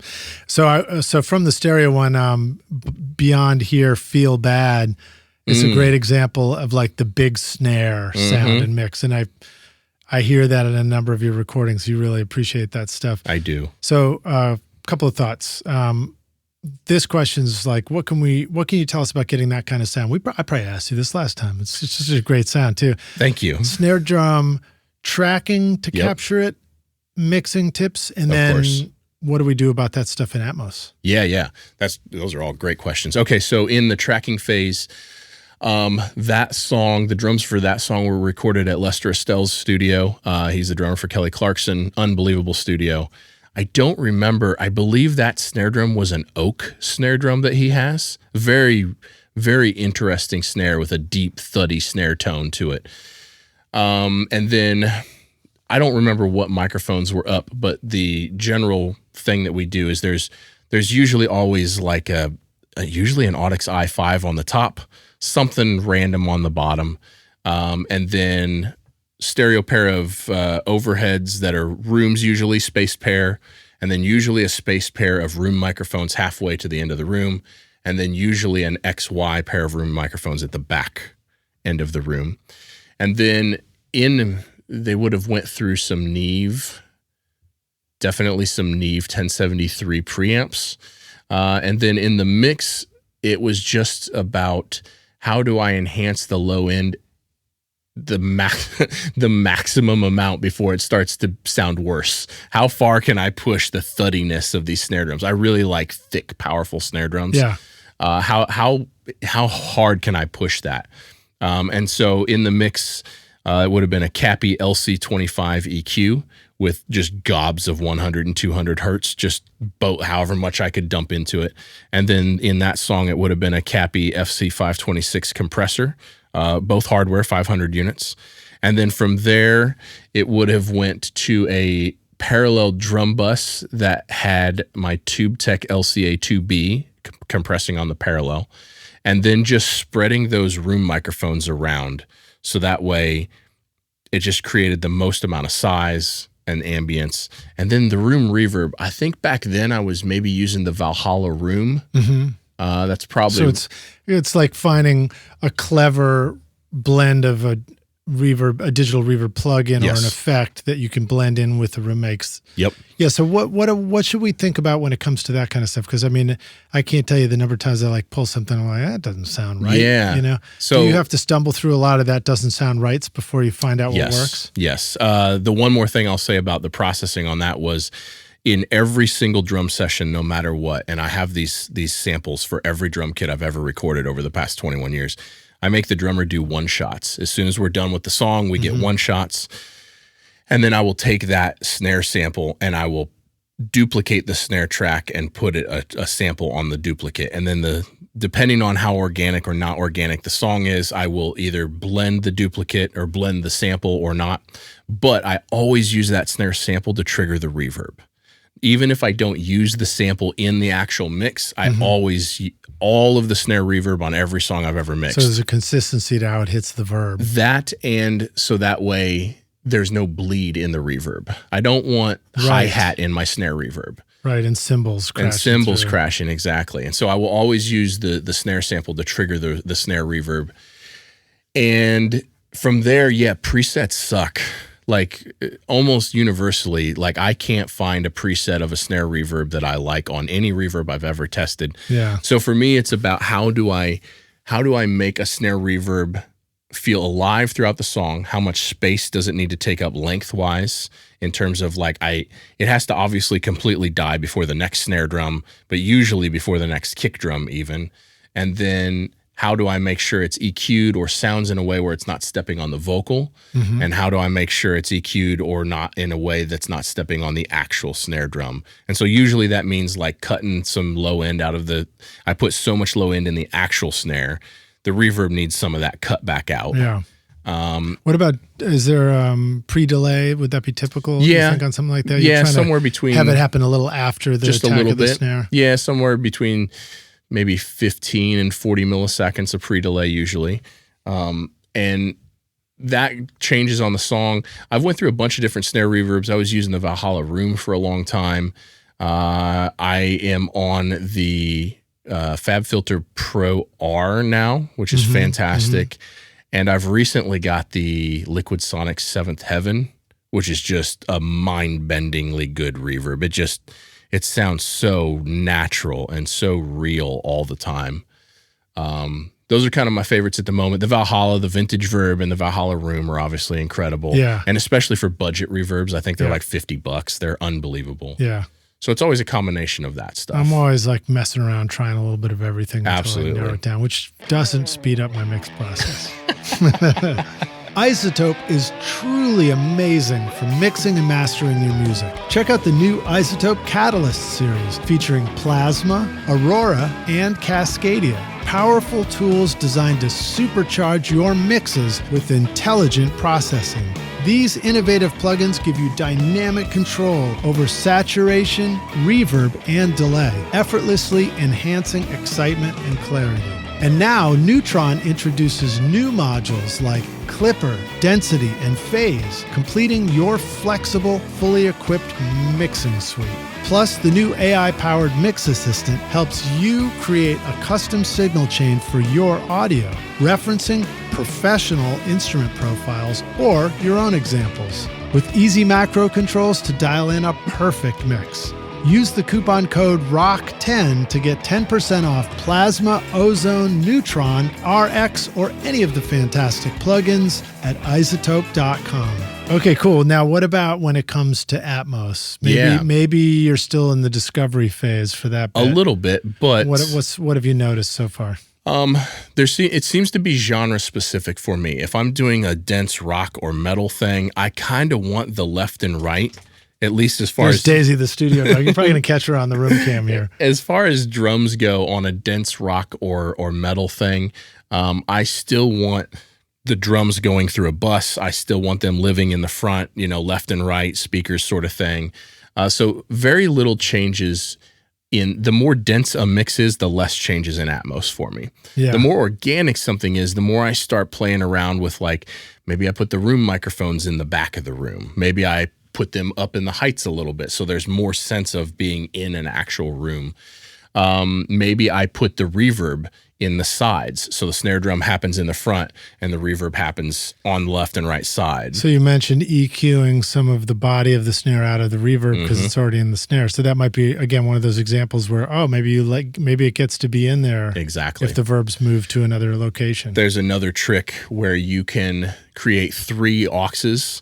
So it's really cool to do, where you create 3 auxes for your reverb. You put the exact same reverb on all 3 of them. Maybe you tweak them, but you can start with this. Put the exact same reverb on all 3 of them. On aux 1, leave it in the front of the room and use a 10 millisecond pre-delay. On aux 2, put it in the left and right on the sides and use a 30 millisecond delay.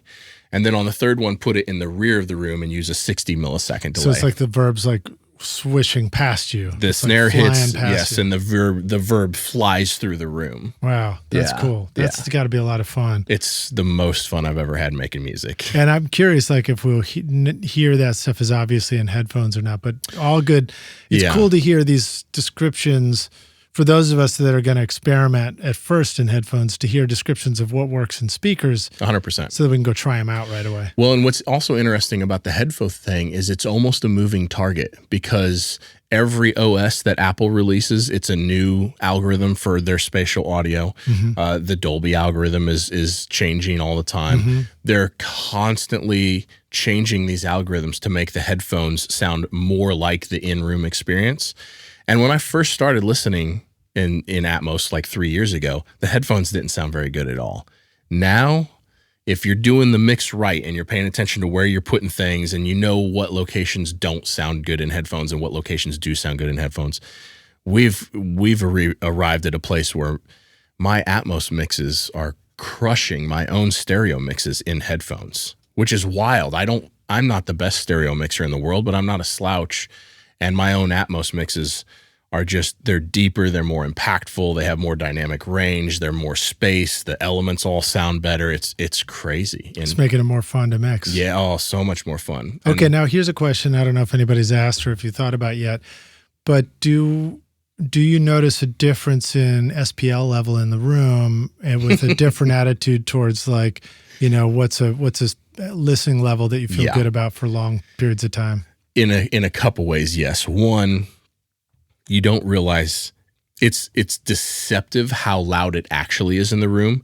So you turn it up to what you think is a normal mix level, but when you've got information coming out of 15 speakers, it's actually significantly louder than you realize. Wow. And so luckily the room is tuned in a way and the focal monitors sound in a way that, to me, I don't experience a lot of ear fatigue, but I do have to consciously lower the volume often. And then in addition to that, you're so unrestricted because there's no mix bus. There's no limiting. There's no mix bus compression. The low end, and especially in my room, it just sounds so rich and so full. Yeah. And you just want to feel that more and more and more. And next thing you know, you're like, it is really loud in here. I need to turn this down. Yeah, you're like, am I a DJ? I know. Yeah. DJ Wannabe is coming out. Yeah, no, that's cool. And it's always interesting too, now that I reference that, this idea of like what's going on in Atmos for EDM stuff. I've listened and explored some things, and my AirPod Pros are one of the few places I can go check it out and hear the sound. I've learned now, just with good headphones in the studio and just by forcing it to play back the Atmos mix, I'll hear an Atmos mix of it. Yep. It's just not always as immediately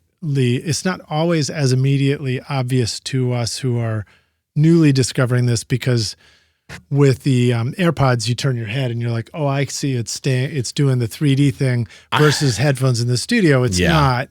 I don't particularly love that. So I have yet to meet anybody who likes that's the head track thing. And Apple, if you stumble across this podcast, please turn that off by default. I don't like the head track thing at all, mostly because it forces you, if you don't hold your phone right in front of your face, you're listening to it in a skewed perspective. Yeah. And that's really weird. Yeah. But yeah, it's an interesting thing. One of the things that I did early on, that NAMM that I saw you at 2 years ago, the flight out to that NAMM, I had AirPod Maxes on, and for 4 hours, if you take your iPhone and you have any sort of AirPods, and you swipe down from the top right of your speaker and you long press on the volume control of the headphones, it'll bring up your Atmos controls, and you can turn the Atmos on and off that way. That's where you would turn off head track or head tracked on or off, and then go back to the stereo version. So I downloaded a bunch of music, and I spent 4 hours going back and forth between the stereo version and the Atmos version on every song. That or listening to jet engines. Yeah, exactly. And because when I got on that plane, I was like, Atmos mixes don't sound as good in headphones. They just don't. They can't. It's impossible, right? Yeah. By the time I got off of that flight, I was like, oh no, there's some Atmos mixes that sound way better in headphones than the stereo version. Why? And then that led me down this path of like analyzing, what did these people do? Where did they place everything? What locations work well? This shaker sounds really good in headphones here, and it sounds horrible in headphones here. Why does that, how do we get around that? Yeah. And we've talked about this on the show here, but I'll just mention it again. In the discovery process, it's important to understand that you put on the headphones, you go into the settings, you make sure that sound check is turned on in Apple Music so that it's level matching. And I don't remember, I haven't explored like Amazon and Tidal and stuff, which I think maybe are also delivering Atmos They mixes. are, yeah. So I don't know where the settings are on that. But point being, you want to make sure that you're hearing the level match between the stereo and the Atmos. Yep. And then you turn it to like Atmos always on or Atmos always off, and just so that you're certain you're listening to the stereo or the Atmos. And then you get a real apples to apples experience. 100%. Do that. And I wish it's still a little bit of a delay while it switches. It is. It'd be nice if it was like an instantaneous button. Yeah. It's a little bit of a delay. And unfortunately, there's a lot of subpar Atmos mixes out there. There's a lot of stuff with the drums in the left and the bass in the right, metaphorically speaking. Right. And I think as the algorithms change and the OSs get update and it's more realistic in the headphones as we keep going down this path. And I think as us mixers continue to experiment and find out what things work and what things don't, we're going to get to a place where if you're listening in headphones, you might as well just listen to the Atmos version because it's going to be better. The dynamic range is better. The punch is better. I'm already hearing a ton more stuff where when I flip from stereo to Atmos, it immediately sounds better to me 100%. In the headphones. Yeah. It does sound... I sympathize with people that say that they've never heard a good Atmos mix in headphones because it wasn't until I spent those 4 hours going back and forth and wrapping my head around. I literally got off that flight and I'm like, how could I possibly think the Atmos version sounds better? And I really believe it was just due to the space, not carving up that acoustic guitar to sound like crap, not carving up all the elements to sound like crap. The fact that they weren't fighting on each other, and the fact that like when I'm mastering stereo stuff, I'm crushing it to -5 LUFS, which is absurd. It's a brick when you look at the waveform, right? But in Atmos, the deliverable is -18. They'll literally reject it, and you can't release anything louder than that. Wow. And so dynamics are back. The loudness wars are over. Right. Now you can make artistic music again. You can make artistic music. So you got to write a great song, though. Yeah, if the song sucks, it doesn't matter how cool the Atmos mix is. Yeah. Okay, so you make a ton of videos on your channel too. Rockstars, I encourage you to go check it out. It's just the name of the channel is just Colt Capperrune. Just Colt Capperrune. Yeah. Yep. So and we'll have a link to that as well. Thank you. So you can go check those out. Some of the ones, just looking at some of the ones that are out there, you did one about the new tiny Mac Mini, which won't be quite as new as this episode comes out. Yeah. But you've been great about exploring. Like I remember you were doing it like when the first Mac Mini M1 came out, and and I think you did stuff on laptops, and and there's a new tiny one. So, at the risk of this not being news anymore, what'd you find out about that little guy? Because it's incredibly affordable and it seems it's incredibly affordable. I'm really fascinated with tech in general. Marquez Brownlee, MKBHD, is one of my all-time favorite YouTube channels. But that Mac Mini, I think the base model Mac Mini for $599 is probably what 99% of people listening and 99% of people that watch my channel, it's probably the perfect machine for most of them. Yeah. If you're a prosumer, you're doing this for money, you do this commercially, then maybe bump up to not the base level, the next one up. But the next one up is more powerful than my machine, my M1 Max that I use all day, every day, that I never hit the limits on anyway. Like, it's such a powerful machine. And the fact that now you can get that for, I think the second level up of the new Mac Mini is like $1,200. The fact that you can get a machine, like, you've been doing this a long time. I remember when I used to only be able to put about 2 plugins on each track on a 40 track song, and then the computer, the G3 Mac that we were using, was glitching out and like wouldn't go any harder. And the idea that we can spend $1,200 and have virtually unlimited power is just, it's so crazy to me. The fact that what you can do with a $1,200 computer in your bedroom is insanity. Yeah, well, so for example, I'm using a laptop right now. It's a MacBook Pro, and I think it's an M2 that I've got here. I suppose I could pull it up, but it's just for the podcast in here. It is doing a double stream thing, so it actually is able to take my camera and your camera, go into the computer through actually hacking it together with double browsers. Yeah, it's bringing in 2 4K video streams, and it's uploading those effortlessly. Yeah. As well as bringing in audio from our microphones to the internet. Now, the internet's fast here, so that's sort of crucial. But, the capability of stuff like that, there's no way you could have pulled that off with the older stuff. So whenever I do a dedicated video on a computer that I have actually in studio, I have this test Pro Tools session that I run, and it's 120 channels. I just print some pink noise, so there's actually audio on 120 channels. And then I always load it up with 2 EQs, 2 compressors, all stock plugins, so people can download it and run it on their machine and see what the CPU usage is. 2 EQs, 2 compressors, 2 instances of lo-fi, 2 stock Pro Tools delays, and 2 stock Pro Tools reverbs on every single channel. How many channels? 2. So the 120 channels, 240 instances of reverb. Right. Which is crazy. And like these new computers, like my M2 Max MacBook Pro, it's like 27% CPU usage when I'm doing that. So that's clever. So basically what you're doing is you're saying, look, here, I've got the new computer and I did this maxed out session and I'll show you what it does. Yep. I'm giving you the template. You can go download it, open it in yours, and now you can compare knowing, is it really worth it to get the new one? Exactly. So That's huge. So you might download that Pro Tools session, and on your machine, it's 80% CPU usage, and on this new machine, it's 27%, and then you can be like, yeah, that's worth the money for me to upgrade. Yeah. And that's such a big deal because like there's so many times where we think about upgrading our studio or getting the next big thing.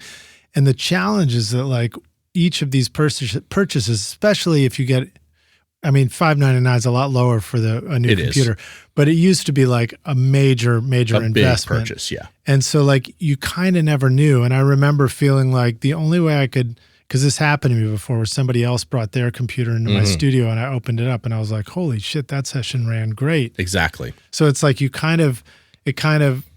was that way, and I guess still is, where like the only way to really know if it's going to work for you is to see it in your own setting. Unfortunately for most people is to buy it and then see if it works. And then find out, Yeah, I did that when I first left I was on a Mac G5 with a Pro Tools HD3 rig, the core card and the 2 Excel cards. And I switched to the trash can. This is in 2013. I switched to the trash can Mac Studio and an Apollo. And it was like, I have no idea if this is powerful enough to take the place of the HD3 rig, because that was a monster rig back in the day. Yeah. And luckily it was. And then fast forward to now I'm back on a Pro Tools HD rig. But like buying the Mac Studio when it first came out. When that Mac Studio came out a year and a half ago or whatever, no one had done any audio tests on it. I'm like, I'm just going to buy it and see how it goes. And so I bought it, did the comparison, did the video, and the Mac, for a truly professional recording studio, I think the Mac Studio is still, that's the one. That's a good one. That's good a great choice one. Okay, great. Yeah. But the Mac Minis are so incredible. If I was going to buy a computer right now today, I would be real tempted to go with the second or third level Mac Mini. Do you think that even a baseline one would handle 2 video 4K streams in? No problem? Yeah, the baseline. New podcast studio. The baseline M4 chip is more powerful. I think I'd have to look at the data. It's more powerful than the M2 Pro chip. which is just, I mean, that was a monster chip Right. itself. So Are you ready to launch your career in the audio or entertainment business? SAE Institute Nashville, right here in the heart of Music Row, offers hands-on programs to prepare you for the industry. From studio production and live sound to audio for film and a whole lot more. You'll learn by doing, working with professional grade gear alongside experienced industry pros. If you're more into the business side of entertainment, SAE's Entertainment Business Program teaches essential basics like contracts and promotion to help you navigate the industry. With diploma, associate, or bachelor's degrees, there's a path for everyone. Plus, Career Services supports graduates as they take the next step. Want to see it for yourself? Immerse yourself in Nashville's exciting music scene and book a tour today at nashville.sae.edu or call 615-244-5848. And when it comes to things like video, have you found that it's the processing speed in the chip that it's also the video GPU, card, yeah. the GPU, right? Yep. Yeah, the Whereas new, we used to always think it was all about RAM. Right. Yeah, and a lot of people, even on my comments on my videos, they ask about that. And I'm like, I ran that trash can Mac Pro with 12 gigabytes of RAM for 10 years, and I never ran out of RAM. I wasn't doing a ton of virtual instruments. Right, that's the big and it was hog. pretty terrible at video, but now I can export a 10-minute 4K video in 2.5 minutes on these machines. Do you have experience with video in a Pro Tools session? No, I've never done that. Yeah, I've not found it to work great for me yet, so that's a I don't bummer. go there a lot. No, I've not done that yet. I guess that's a thing for like Hollywood productions, right? Like movies would be done that way, I guess. Yeah, when you're composing to film or to picture, all my video editing is done in Final Cut Pro. I started on iMovie because it was free and included in all the computers, and then eventually was getting serious enough about it. I needed to do some color grading, and iMovie that's not a thing in iMovie. So for what it's worth, again, this is a recording show, but the this tool that I'm using here, this Riverside, which is uploading all of our video and audio, it will let me just simply export it as a ready to open Final Cut session if I want to. That's cool. But one of the things I never liked about doing audio, bringing it back to audio, Rockstars, about doing audio in the video app is it's like we're used to really having control audio first. And when we're doing a Pro Tools mix, we can put the plugins on it, we can tweak it, we can zoom in on the waveform, all that stuff. So I still do that in Final Cut. So I have created my own audio template where I'm using all FabFilter plugins in my video editing. So it's I have a preset that is the FabFilter EQ, a FabFilter multiband compressor, and the FabFilter limiter, and that's my dialogue thing. And it's just a single click. I literally just, when I import the video clip, I grab that preset and I drag it on the video clip, and now it's there no matter what I cut up. So I've gotten to the point where like, what if you want to tweak it, the settings? Then I can just grab the EQ and tweak it, or grab the compressor and tweak it. It'll still play out across all the edits and cuts. Yep. Oh, that's cool. Well, you have to do it before you do all the cuts. See, that's the stuff that used to frustrate me in the video world. It's like, and it's kind of like, and everybody will appreciate this. The way that the internet world has adopted and adapted video, for making things like Zoom work, where you can have this back and forth and all this. But like audio seemed to always be a second consideration. Yes. Sure, a voice over a video thing. But like if we want to send good quality audio, you discover pretty quickly things like, I'm sending you stereo through the thing, but it's showing up on mono on your end and it's compressed and whatever. Yep. So it's very frustrating at times. Well, and audio is the number one way to seem professional. Like if I took this 4K camera, you're shooting on a Sony A7C, which is a great camera. If you took that 4K camera and you just had me talking to it using the microphone that's built into the camera, it would sound terrible, and people don't take that seriously. And by contrast, you could take the crappiest camera in the world, a camcorder from 1990, and I'm talking through this microphone into it, and it will seem significantly better than it actually is. That's fascinating. Yeah, the audio quality tricks people. Yeah, although ironically, I've also noticed that the reverse holds true, in that if you took a really crappy recording of audio and you just listen to the audio, you might be like, Well, maybe I'm contradicting you, so I gotta watch out what I say. No, you're fine. But like when I'd record music or a band or Yes. something, and it'd be not a very good recording, and then I'd listen to it and be like, it doesn't sound good. But if it was that crappy, but accompanied by a video, I'd be like, oh, it's not. It didn't bother me so much. Okay. But that's probably just the video will slightly level up the crappy audio, but For it sure. won't. But the good audio will like hugely level up the crappy Good audio video. would hugely level up a crappy And that's video. that's kind of what I did for my stereo sessions channel at the studio when I brought what we had learned at Bonnaroo back to the studio here because we had done some video down there and it's all live 2-mix through a console. Got it. And I was like, I should do that here. And so for a year I was putting out 2 videos a week, Yeah. music videos, and so all the audio was recorded through my best studio. So it was recorded on the vintage MCI Nice. Hotel California console. Yeah. And I was using the plate reverb, and I might have bounced it off tape if I wanted to, and then I'd master it. That's awesome. But the video was like, I messed around with good video and working with some quote video friends, you know, and I was like, okay, I'm never doing that again, because it took like 3 months to get one song back. Yep. And so we pivoted and was like, you know what happens if we just use iPhones? You know, like let's just let it be what it is. Yeah. And so I really embraced that. It was like everybody who was there would shoot with their iPhones. It was like, doesn't matter if you're in the shot shooting with an iPhone in front of somebody's face. Who cares? Cool. It just looks like there's a party going on. That's cool. And then you taking all that and like trying to find artistic ways to Yes. edit it all together and make it interesting. Yes. And to your point, the quality of the video wasn't high, but it's really fun to watch and it's really engaging because the audio sounds great. Exactly. Absolutely. What does it mean the magic is in the mid-range? It is something that I stole from Jack Joseph Puig. Love it. I saw him, and I've talked about this on the channel. I saw I talked about earlier in this episode where hitting F12 was the most mentorship I ever had. That was really until Pensado's Place came out. Yeah. Those early episodes of Pensado's Place, that was such a life-changing thing for me, because then you got to actually hear what these dudes that you idolized, what they were actually doing, the gear they were actually using, how they actually mic'd something up. Yeah. And I remember it was episode 22. It's still on YouTube. You can search on YouTube for Pensado's Place episode 22. Jack Joseph Puig, he broke my brain in that episode back then, talking about compression, talking about the mid-range.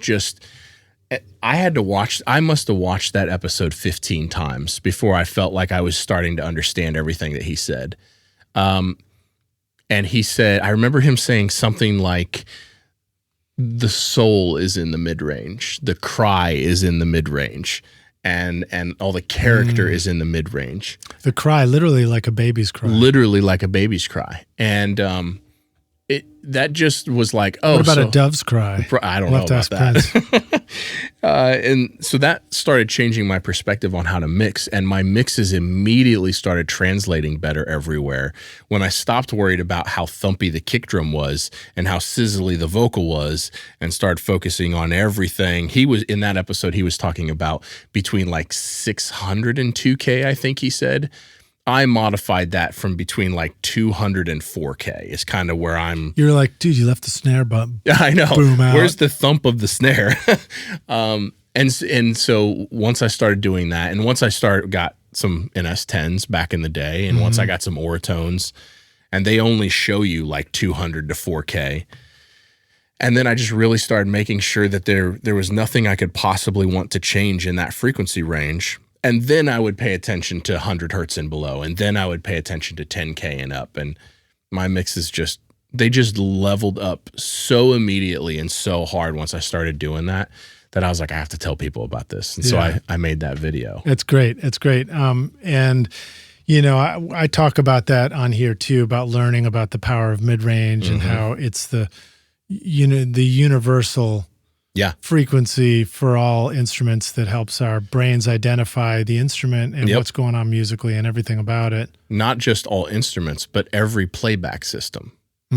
There is no playback system that won't reproduce mid-range and volume. Absolutely. You know, and whether in fact, when you turn the volume down low, that's what you're left with. Exactly. And the idea, you know, at first this never meant anything to me. I would hear people talk about, you know, the mix has to translate to the speakers in the ceiling of the grocery store. And I'm like, none of my shit's being played in the grocery store. Well, then it got to the point where some of it was. And I remember the first time I was in a gas station and heard a song that I had worked on. I don't even remember what song it was, but I was like, oh, that's my song. And then I was like, that kind of doesn't sound that great in the gas station, you know? And so like, I then realized that the speakers in the grocery store were a metaphor for your mix sounding good everywhere. Yeah. And when you focus on the mid-range and when you get that mid-range right, then it works everywhere. Well, and also you probably they're just like those little series wired ceiling speakers or something that don't reproduce anything much more than the mid-range. Yep. One of my mentors, Robin Eaton, who's been on the show, he and Brad Jones over at Alex the Great had produced Butterfly Boucher's record. And they took that record out to Hollywood, and I think it's in Hollywood. It was at Ocean Way, and they mixed it with Jack Joseph Puig. Oh, nice. And it was when I was out there too. So Rob was like, come on by the studio. So I got to go by and that's awesome. meet Jack and see the studio. And it was like this cool spot where you walk in and, man, it felt like you were walking inside a piece of art or something like that, so you know? And there was a little room off to the side with like misty blue drinks. Yeah. So you could just get yourself a little like mystical cocktail. But, and of course his room, the way it was laid out with all the crazy gear in the back and everything was really one of a kind. Yes. But Robin was talking about working with Jack and the way he would mix, and he made some interesting comments. He said like what Robin, you know, discovered and transferred the knowledge over to me was this idea that like there's more effects in it than you think. And every time you would press stop on the tape, all of a sudden you'd hear is like, because of all the compression and the way things add up, you know, all of a sudden there's these effects and delays and reverbs come rushing to the foreground or whatever. And it would fool you into thinking it was like, oh, that's so much or something. But really, it was the just right amount 100%. that in the final mix was working perfectly. And the other thing he said, he was like, man, he's so intense about mixing. He would turn the speakers down so low that you could barely hear them at all. And then he'd listen, and I was just like, what are you listening for, dude? Know. You know, and now I get it. It's like, I totally get it. There's that you're listening to that super quiet mid-range balance of everything. Instead of listening to all the low-level information like reverb tails, you're listening to all the highest level information. The first person I ever heard talk about that was Chris Loralgi. And he was talking about how he would turn his monitors down low enough that if someone was typing on a keyboard behind him, he wouldn't be able to hear what was happening. Yeah. And I'm like, oh, wow, that's really quiet. And then when I started doing that and I started figuring out, especially for rock and modern country and stuff like that, if you do that on any pair of speakers, but especially like some Oratones or NS10s or something, or any Barefoot or Focal with focus mode or whatever, you turn it down where you can barely hear it. And if you can hear the kick and the snare and the vocal, probably in a good place. Yeah. Well, it's become one of my favorite techniques now, especially, well, it does a couple of things. One is I feel like there's pressure off my brain when I work that way. Because of what you said, you're not sort of overwhelmed by information coming at you loud out of the speakers that you're trying to filter and process mentally to hear into like, oh, what should I be listening to right now? You're just like, I put it mono and turn it down on the Oratone. Or the Avantone is what I have. Although it's actually behind my extra screen. So sometimes I'm like, maybe I should the speaker actually hit my ear directly, or is it okay that I'm only hearing it like what comes around the screen too? But I'll turn it way down, and then it makes it so much easier to listen and be like, okay, I don't hear a lot of that, and then grab faders and start moving it around. And you make bold moves like that too. Yeah. And like, I think that's something that you can get fooled with mixing loud. It's like, oh, that guitar solo is loud enough. But then when you turn it way, way down like that, and the vocal stops and the guitar solo starts, just as an example, and the whole song like falls apart and all the momentum falls apart. Oh no, that guitar solo needs to be way louder, like, or whatever the case may be. Yeah, you start making some bold moves for sure. And I like that. Yeah. Are you recording your own music or other people's music in your studio, but you're having trouble figuring out how to get your mixes to sound great? Do they sound weak and distant or lack punch and clarity? Well, I've got a gift for you to help you take your mixes from sounding like basement demos to sounding a lot more like professional mixes. And it's my free course called Mix Master Bundle. This course will show you how to get pro-sounding mixes from your home studio with free and stock plugins in Pro Tools. And the best part is, these mixing techniques will work for you in any DAW, whether you're in Logic, Cubase, PreSonus Studio One, Reaper, or anything you can think of. Are you ready to make your best record ever? Then go to mixmasterbundle.com to get started for free now, and you can find the clickable link in the show notes of this episode. As with any of these reference points in making music, there's only so far you can take each reference point. Mm-hmm. You don't want to overdo it. Yep. Because have you ever overcompensated at the low level and then you turn it back up loud again and you're like, oh man, I just fucked it all up, whatever. There's so many times I have pushed a mix just a little too far and then I'm like, oh, I fucked up the whole thing. Nowadays, I'm not quite there in Atmos just yet, but especially in stereo, there's always a point. And I don't even know what it is. I won't even know what move I made that it just clicks.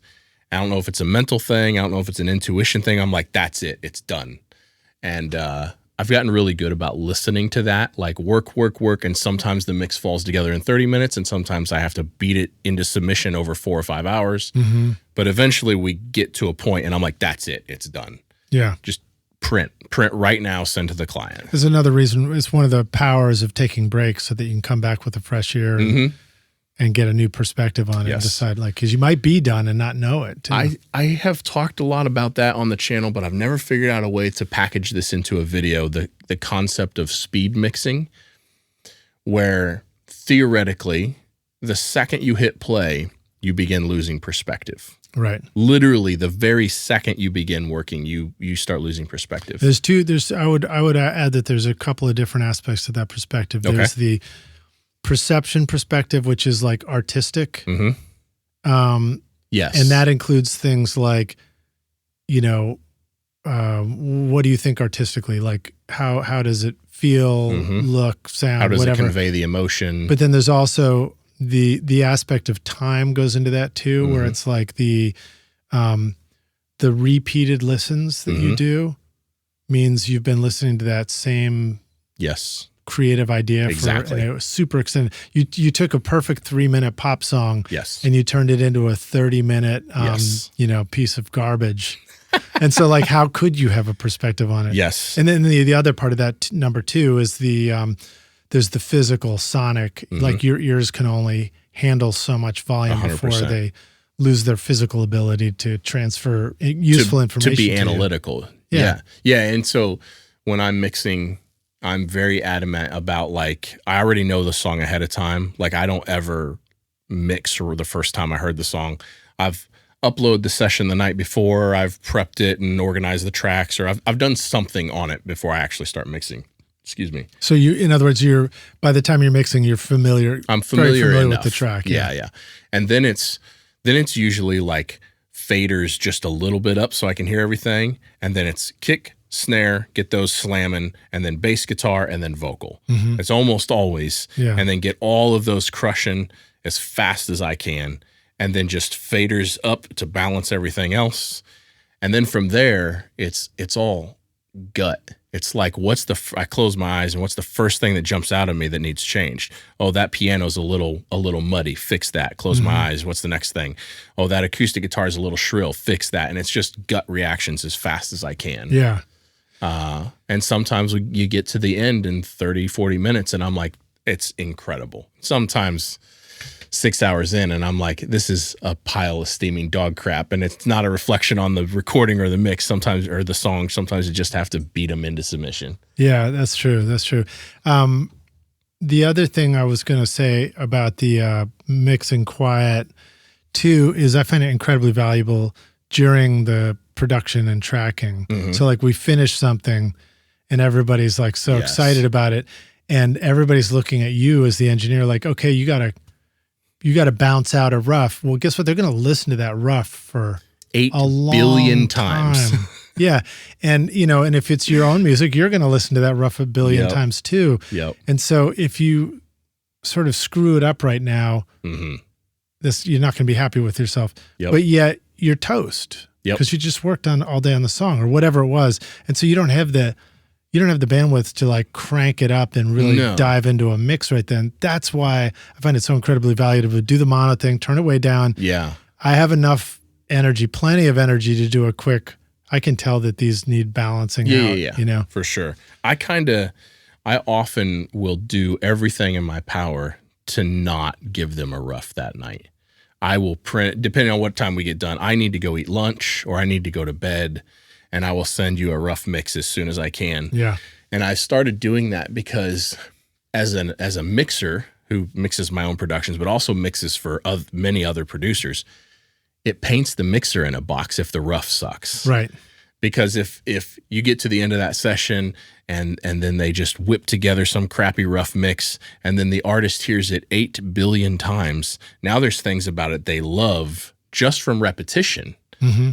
And then the mixer becomes totally backed in a corner. And I, in my experience, often can't do what is probably the best thing for the song because people have they got demoitis. They've just heard the rough so many times they can't hear it any other way. Right. Yeah. And so I try to, if I'm going to print a rough, I really try to make sure that the rough is at least representative of where the mix needs to go. Yeah. Yeah. I think that's great. And I attempt to do that. I'm usually, it's great if you're working on a project where it's within the budget for you to just simply come back in later and do the rough. When I work quickly with my friends, or with a lot of clients too, it's not like that. It's like, it's just the so many hours of a day. Yep. And so I'm like trying to squeeze it in at the very tail end of the day, which is tricky, but I've learned many tricks to try and get us more in that ballpark. Absolutely. One of them is just simply dialing in the stereo bus, having plugins queued up on the stereo bus. I actually have the master track in Pro Tools turned off while we work. Oh. And then when it's rough mix time, I just enable it and it's already like kind of preloaded with all the stuff that was working on previous stuff. That's a good idea. So it immediately like throws all the music up into the ballpark volume. Yeah. That's probably going to work. I'm going to steal that. Steal it. That's a good idea. Well, dude, it's great having you on the show again, man. It's super fun to do this and talk about all this stuff. Yes. Thank you so much for having me. And sorry it took so long for me to come back. You've been on me. Man. You've been asking me for a long time. And I've been like, I really, really want to. And there was just always something happening. I'm patient. I'm a very patient individual. I just wait. Keep trying. Wait until it works. Well, I love the podcast and I'm honored to be here. So we got a closing question here. Okay. You've answered it before, but I'll ask you one more time. Okay. This is hypothetical. We get to take the Wayback Studio machine. You go back and find young Colt who wants to be a rock star. Or maybe you're just trying to figure out how to do that 360 on your skateboard still. I don't know. And you say, listen, dude, here's the single most important thing that you need to know to be a rock star of the studio yourself one day. What advice do you feel like going back and giving yourself now? I have a feeling this is probably what I said last time I was on, but maybe not. Figure out what it is that you do and how long that takes per song. If you're a mixer, how many songs can you mix in a day? If it's one a day, well, then you need 5 songs a week to mix, and that many songs per year to stay busy. Figure that number out, whatever it is you do and how long it takes and how many of those things, whether you just play guitar on records, whether you write songs, whether you mix, whether you master, whatever, figure out how much of that you need to do in a whole year in order to actually stay busy. And then 15x that. That's how many people you've got to know and be in front of in order for them to be able to hire you enough to stay busy and pay your bills. I wish someone would have put that to me like that, because it really showed me that like, oh, I need 600 clients a year in order to pay my bills. Right. And when you put it into that perspective, you realize, oh, I need to know 5,000 people in order for 600 of them to hire me. I wish someone would have laid it out like that for me, because I struggled for a long time in my trajectory of my career. And it was way less about the technical skill set of making music and way more about not understanding the promotion that it takes to run a successful business. In other words, you were doing the quality. The quality was there long before I had quantity. any idea how to run a business. Yeah. I think that's great advice. I mean, I remember learning early on, people would talk about, some people I'd talk to, they'd talk about cycles. So an indie artist maybe, at a certain point would make a record, and then they'd go support that record, and then 2 years later they'd be back to make a record. So if you could have the right amount of indie artists coming back to you on a 2-year cycle, it could all line up just right or whatever. And that's exactly how it works. It's also an interesting thing where, like, especially back in the day, the era that we're actually from is we were doing full-length records. Like now I work almost exclusively on singles. Right. But for most of my career, it was full-length records, 10, 12, 15 songs at a time. And so a band would book out the studio, and you would spend a month, 2 months, maybe 3 months with this band, and you became like, you had real relationships with these people, for better or worse. And then all of a sudden, they would disappear, and you wouldn't even talk to them for a year and a half. And then they would come back, and then you would spend 2 months with it. That was always the wildest yo-yo of emotions to me. Yeah. Where like you made like best friends. Yeah. And then they were just gone over and over and over. Yeah, I remember noticing that. I mean, and they weren't always 2-month records for me. They might just be even a week, but or even a weekend. It's just so intensive that you felt like you really got to know people. And then try doing a podcast and you spend 2 to 3 hours with somebody, and then you're like, "Hey, man, I'm Lidge. Who are you?" Try that. I don't imagine how you do it. At this point, I can't really remember who I've met and who I haven't met, to your point. And so now when someone introduces me to someone, I always say, "It's great to see you." I never say it's great to meet you, because I've likely met this person before. You know who said that to me once? And that was my takeaway, was Sheryl Crow. Although I think she said, "See you again." Okay. She might have said that because that might have been what stuck with me. Got it. So it wasn't a great to meet you. And I was like, wow, she must meet so many people. Oh, it'd be that impossible. It's the smart move to just always go and say, "It's great to see you," or "Great to see you again." 100%. Yeah. Because you never, I would never want to make someone feel uncomfortable or like it was on them. But you go to NAMM, and if I talk to hundreds and hundreds of people, and then I go back a year later and see that I'm not going to remember all those people. There's no way, I go up to people and I just say, "Hey, it's Lidge, from such and such." Yes. And I always lay it out like that, because I figure I wish everybody did that for me. Yeah, exactly. Because it makes it easier to remember. Oh, yeah, that's right. Oh, we met in that context. Oh, now I totally remember. Exactly. That's great. Yeah, I mean, there's a whole study of that in the study of memorization and stuff like that. There's this has probably come up recently on the show. There's a book called Moonwalking with Einstein, which is a highly recommended read, and it's about memory championships. There's an entire, nerd sport of memory championships. Yeah, and people learn how to do things like shuffle 6 decks of cards, memorize the exact order of all the cards, and then get it exactly right. That's so cool. And it's all just techniques, and they all involve visualization. Okay. In a space. So you would take a physical path that that you've walked your whole life, and it so well you can visualize every turn. Yeah. And you put these like crazy images at each moment on there. And the more lewd and sexual and bizarre they are, the more likely you are to remember them. That makes sense. So it's like this combination, and then you develop your own code. That's way too complicated for remembering people's names at NAMM. But if you want to remember that many cards and 6 shuffled decks, that's really fascinating. I need to be better about that. I'm notoriously bad at remembering people's names. I remember people's faces pretty well, but I'm horrible about names. I remember the context. Yeah. I remember what we did, or what what it was, or what we were talking about, That's amazing. I need to be better about it. Yeah. I mean, but no, I don't always remember names right away. Yeah. I mean, we don't say each other's names all the time. No, we've been sitting here for 2 hours, and you've only said my name once, and I've not said your name dude once. a number of times. Exactly. I'm a hey man, hey dude, Great. So really, when I call everybody dude, when I see them because I didn't remember their name, I'm actually calling them by their name because I always called them dude. Exactly. I'm in the exact same boat. I love it. Or dudette, whatever it is. I feel like dude is a non-gender specific term. I call everyone. I try dude. to use it all the time. I just like it. I don't know. Where did it appear for me? I don't know. It goes back to the 80s. Yeah. Dude, where's your car? No, it was already old news by then. It was for sure. Dude, where can the rock stars go? Where'd you like them to go check out your latest thing? What are you excited about? What if they need to reach out to you, or what if they just got more questions? Absolutely.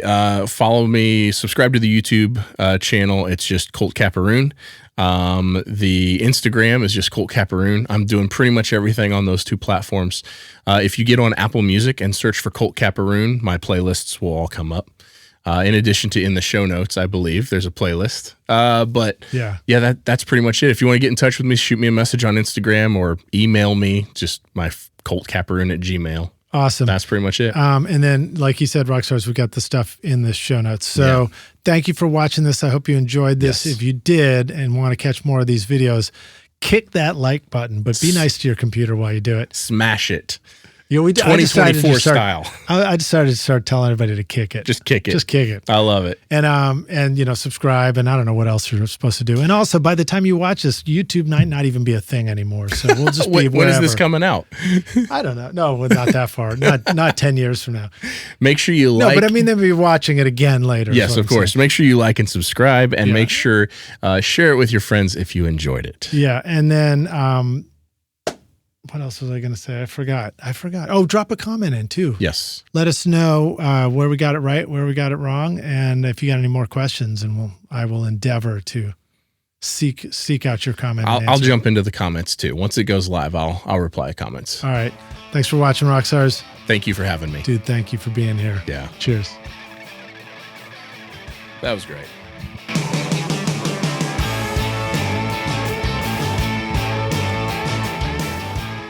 Thanks so much for listening to Recording Studio Rockstars. If you enjoyed the show and want to help make it better, then please share this episode with your friends on social media and leave a rating and review on iTunes to help the podcast reach more rock stars like yourself. You can click directly over to iTunes or go to rsrockstars.com/review for an easy explanation. And remember to hit the subscribe button to keep up with weekly episodes. And if you're ready to make your best record ever now, then head over to Recording Studio Rockstars Academy, where you can start with my free course at mixmasterbundle.com. Thanks so much for listening, and thanks for being a rock star. I'm Lid Shaw, and this is Recording Studio Rockstars. Now, go make great music.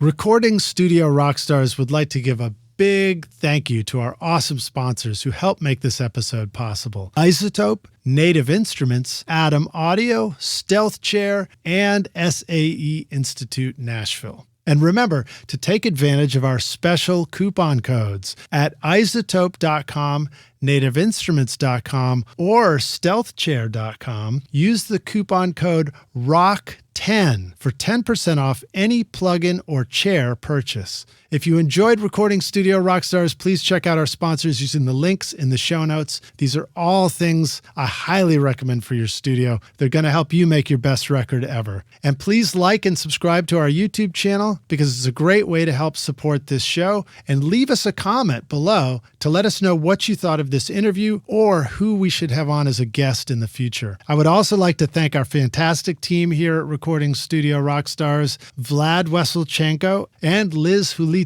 Thanks so much for watching and listening, Rockstars, and we'll see you in the next episode. Cheers.